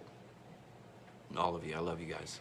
What I'll do is I'll try to, instead of just like winging it. Excuse me. That's classy. As I tell everybody how much I love them and burp. Yeah, what we'll do is we'll I tried to tie this into my YouTube. I hate saying these words. Ugh. But if it's how I get to talk to you at COVID, I can't drive to your houses. I would. And thank you and shake your hands. That's why I joined the vet center and started working for the VA. I'd know I'd run into you guys. Or at least 1 million until I got to one of you guys. So now that I can't work at the vet center because I'm taking care of myself, I know I got a job back there if you know what I mean? You give yourself up. You show people your colors when you love them. And the vet center loved on me. So I bet you they let me mop the floor. And I'll do that with pride. So if I can't pick up a phone to talk to another kid in crisis because it hurt me too much, or an old man in crisis because nobody fucking hugged him when he came home, then I'll fucking buff up. I'll volunteer. I'll fucking scrub the floors just to be around you guys. Look, there's an American flag, a cup of coffee, and a bunch of guys talking shit. Hey, look, the girls are talking shit. I bet you your shit doesn't stink, and then you go back and forth, and everybody's home. Everybody just walked into their own patrol base. Because for 10 minutes out of the day, if you talk to a veteran, you feel like you're home. No matter how much you love your wife or your kids. You had that drive to go in before you had kids, or if you had kids, that shit started long ago. Or if you used it to make a run to take care of your family, you did that shit for your family. So yeah, this is what it's all about, man. We'll set up a time so 8 people can watch me yammer until I have to take a shower and apologize to my wife that I spent time away from her. I had other stuff to do today too, but the pilot light went out and then everything went crazy and she smelled, canary died in the house because, the propane's everywhere, So that's what you got to do. That's a trauma day and a half, but snowing outside, I'm in New Hampshire. I seen old fucking Tomahawk Macias down there. He's fucking in a pool right now. You know what I mean? Not, you can keep it, man. I love the snow. I love the cold. But, you know what I mean? It's snowing outside and my heat went away. So, worried about my kid. Worried about my kids. All the time worried about them.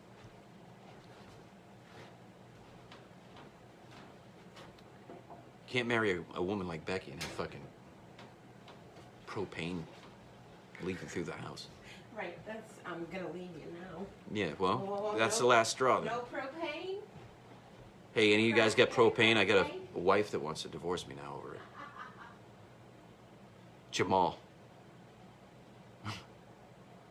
Just got through telling him that if my wife will marry somebody for some propane. We're doing good, guys. We ain't got a penny to our names, and I got fucking none of you.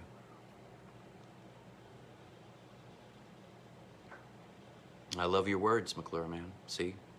We just gotta calm down. That was the blood in your brain up here, and then it starts to seep, and you're like, oh, fucking thank God. It wasn't that bad. I gave some salutes, man. When you salute yourself in the mirror, man, I want you to buy you a t-shirt. I want you to put yourself on your t-shirt, put your fucking face on it. So that way when your kid's like, why do you have a picture of yourself in your face saying I'm a fucking hero? Or at least I stood next to a few. Put my face on you. I'm no hero, I just stood next to you. That's a goofy ass guy on your shirt. What does that mean? It means that we walk among giants, guys. Because if I had a fucking shirt with Doug Brown or Doug Smith on it, I'd buy that. Colonel Toner, I'll put his fucking face in the back of my shirt. You know? Who's that? Well, you got about 16 hours? You know, legends. We walked around legends, man. And it's not to say that you didn't know it when it was happening. It's just now that you have perspective. Or for the kids that are in. If eight of you, one of you might still be in. I know Talbert just got out. She got out. She had dropped out of the room. I worked with her at Tactics. People got lives, man. You know what I mean? And then all of a sudden you got to put the burden of the American soil on your back every time we went over there, and you come home and people are acting the fool. You know what I mean? From one end to the other, and you're just sitting around looking at it going, all right, well, we fought for something. I mean, what, you know, George Washington, you want to tell the Christmas story again? That's badass shit. And then I tried to do that shit. And then we came home and everybody's arguing. Everybody relax. Everybody just relax. There's a lot of trauma going on right now. Lots of it. Do you think perfect parents took perfect kids into their perfect homes when COVID hit? Everybody had to learn each other really quick. And if you weren't in counseling and you weren't trying to figure it out by the good book or just being a good person, then things can always seem crazy. You know? We had a lot on our plates in America. Nobody wants to wear a mask. We didn't before, you remember? It was nice. You ever get done grocery shopping, you get back in your car, and for like 2 minutes you have your mask on? That's why when you make fun of these people going by, you know what I mean? Like, fucking, I gotta get your mask on, and you probably have it on. You know? Wash your hands, take care of yourselves, you know? It's not all tinfoil hat stuff. If we all stick together, we know what this is built on. We know what this was built on. So just, we are, like, just get together, 10 people, we start. You start at 10. Yeah, what's up, Garrett Most? What's up, buddy? You're a hero. Yeah, man. I had some tears last night, Garrett, talking about that deployment. I had forgot some about that stuff. I had forgotten about it. Not on purpose. I learned an interesting fact, and I don't want to say the wrong name of the fluid that goes into your brain. What was that called? The fluid? Yeah, when you're having a baby. That goes into your brain? Yeah, the chemical that makes you forget. I don't even know. Yeah, I'm not even It's called close. motherhood. Yeah, motherhood. There you go. You don't have time to find Yeah, guys, you guys are on my phone. Went through. You're the only thing that I got open right now, and I'm not gonna like break off to do some research. Serotonin? It could be. I mean, whatever it is for moms, right?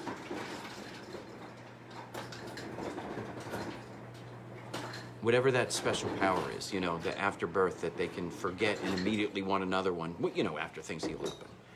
And later on down the line, you're like, I think we want one more. You're not thinking about that pain. I mean, you do in the back of your head, but it makes you forget. Well, we got that all the time. So if you don't think we can relate to women, you're insane. You're insane. Start there. Start, thank you, baby.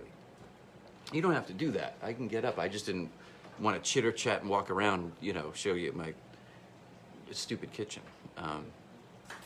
But yeah, Garrett, man, you forget about some of that stuff because the minute you see it and the minute, you're able to function while it's happening and you're in that zone. Although you're taking care of business, there's little pumps of energy going through your head that's saying, yeah, we'll take care of this later because that's heavy shit. You know what I mean? So I'll give you an example, guys. This stuff creeps up on you and you don't even know it. So I've been talking to Whetstone for a couple months, back and forth. Hey, buddy, are we going to be, I want to play guitar with him. And apparently the man can sing. So, if we can do a live feed, I'll play guitar, let him sing first, and then I'll sing. But he was talking to Talbert last night. Yeah, VA this and that. And I just looked at his name, and I told him the story, Garrett, about, our chews being blown up. And I always laughed at that in the story when I told people, hey, it's not that bad. You can have your chews blown up while you waited for them to be built. You know what I mean? Hey, Wilmer. These not words, brother. I shared a moment with Doc Whetstone that I had forgot that I did. And when I started crying about it last night, and you guys were witness to it, the pain was different that time, and it felt good. It felt good to cry about it, because I looked up at Becky and I said, this one's not for me. It's not the one I was carrying. I was trying to help Doc through that. I know I was saying something to him. I was right next to him. I grabbed him. I fucking said something. Maybe he'll be able to tell you what I said. Or maybe I was just there. Maybe I was just there. But I know I was I guess in my mind, coaching him through it. But I know I was standing there. That's for damn sure. Because I forgot about it. And then Doc was like, oh, that was a time I lost that kid. If I had just that, or if I had just done that. I shoulda, coulda, woulda. I remember talking to him about that shortly after, and then minutes later, you forget about it. You just watch Doc and make sure that he's good, because you got to put that shit to bed for a little bit. And then, 10 years, however months later, 11 years, whatever, you're talking to the same dude that you talked to, and then you have that memory of them working on somebody, working their ass off to get them to breathe. And then you start coaching through that shit. Yeah, me neither, man. Well, no, I can't say that. I live closer than you guys live there, but you guys had it rough. If you tell stories about, you guys do the math. Garrett's a smart guy. He knows how many people there were and how many buildings there were. I can tell you where we were out of code. I can tell you that much for sure. And I had to promise those guys I had them bee huts being built. And once they saw them being built, we had hope. And then a couple months went by, and then the fucking rockets came in and took them away. So Garrett Moss is standing there looking at me and go, what do we do now? I said, I don't know. It took us 6 months to get this far. So they maneuvered some people, and we stretched out a little bit because, 10th Mountain kids had some trauma in their face on that one. They owed us one. They targeted, us and Coast, so they took out some barracks and some people too, Heroes. Heroes out there. Nick Brooks is watching. Probably related to the Brooksies. Good-ass people wearing 10-gallon hats and fucking flannels, Farm equipment's probably in the background. Enjoying their land. The land that they own. Being Americans. Standing there with the Gothic thing, We had and my fucking, what broke today? Vacuum. The vacuum cleaner. So I took my wife and I put my arm around her, hand on there we are, the American dream. What else is going to happen? We only had one, and it was a good one. I bought her a good one, but my dog sheds like a dog. So, a year and a half, 2 years, 3 years after you buy a $9 million nice one, it gets. And I did it right too, guys. I PMCS the thing this summer, make sure it would hold up. So I walked out this morning. Propane's off. The house is 4 degrees. My kid's walking around barefoot. He's like, I like it this cold. I was like, well, you may. But I get a hot shower in me, guys, I still do that. I still, you got to get in that hot shower. I don't care. You're taking up too much hot water. Well, I'm working through some shit. The hot water helps. So I don't, before when we'd see people take, there's only so much hot water, you know, you mean, you gotta go in there and fucking share, if you have to. Or fight in a cold shower. Everybody would get hot then, wouldn't they? And clean at the same time? Just wear boxer shorts, be appropriate. You know what I mean? Wear PTs, that's our appropriate gear. Clean set of PTs if you got them. If not, a little muddy, go under the showers. Punch each other. So you want to wear boxer shorts in a community shower, but you can shit next to each other? Well, I'm trying to make this PC too, you know. I guess if you do, okay, if you're all, okay, I'll clean it up. Everybody do push-ups in the shower while you put ivory under your armpits. Chances are, even when it's cold, you're gonna end up all right. Because a bunch of, you know, push-ups and you're gonna get warm. Maybe it'll feel good. But I need a hot shower, man. I gotta work some shit. I put on the old UA Boom, because that thing hasn't broken yet. And I sing my little songs in the shower. Put on some Dave Matthews.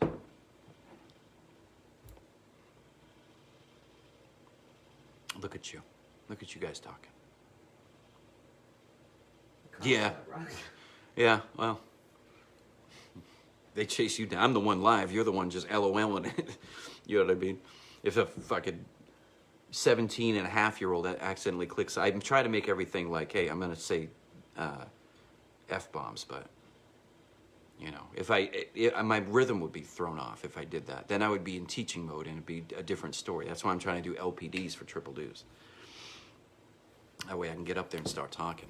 Professionally, by the way. I'm not going to just take the stories, buff them up a little bit. That shit will buff out, right? That's what we used to say in 5th RTB. That shit will buff out.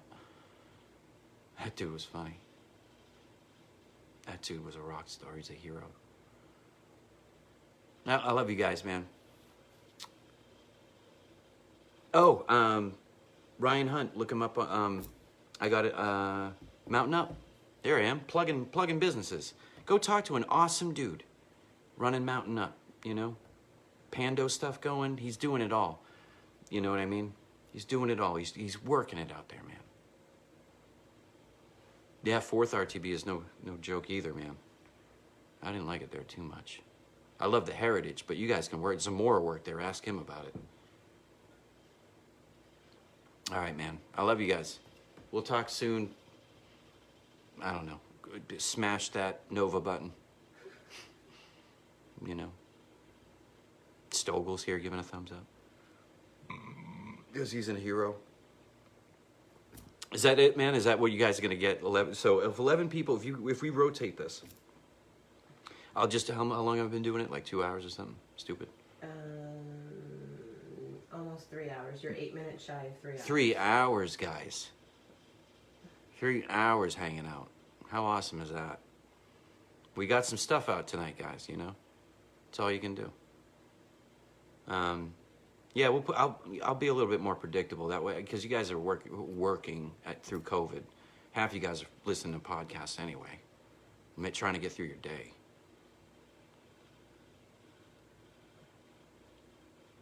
McClure, you went through sniper school? I think I remember that. Was Swindle your fucking grader? I wish that story happens. I don't know yet, Moss man. I'll get on Facebook later. I want to hang out with my family, man. So, you know, play some video games with let my wife watch me show you what you guys can do. Yeah, you too, Marion. Will PM me or PM me? I hate this world.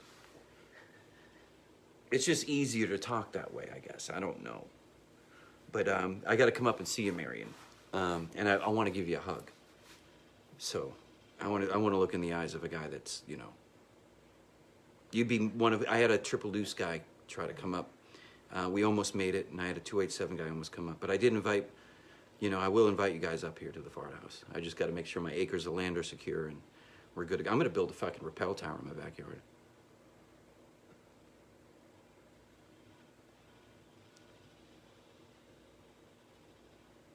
Huh.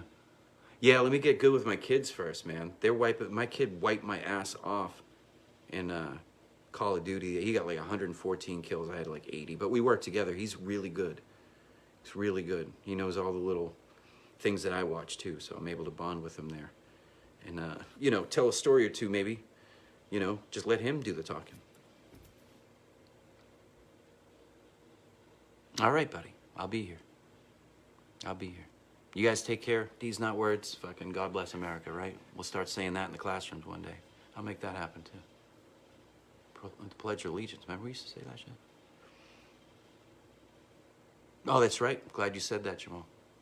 I'm glad you said that. It's your name. You're gonna be proud of it. All right, love you guys. Finish.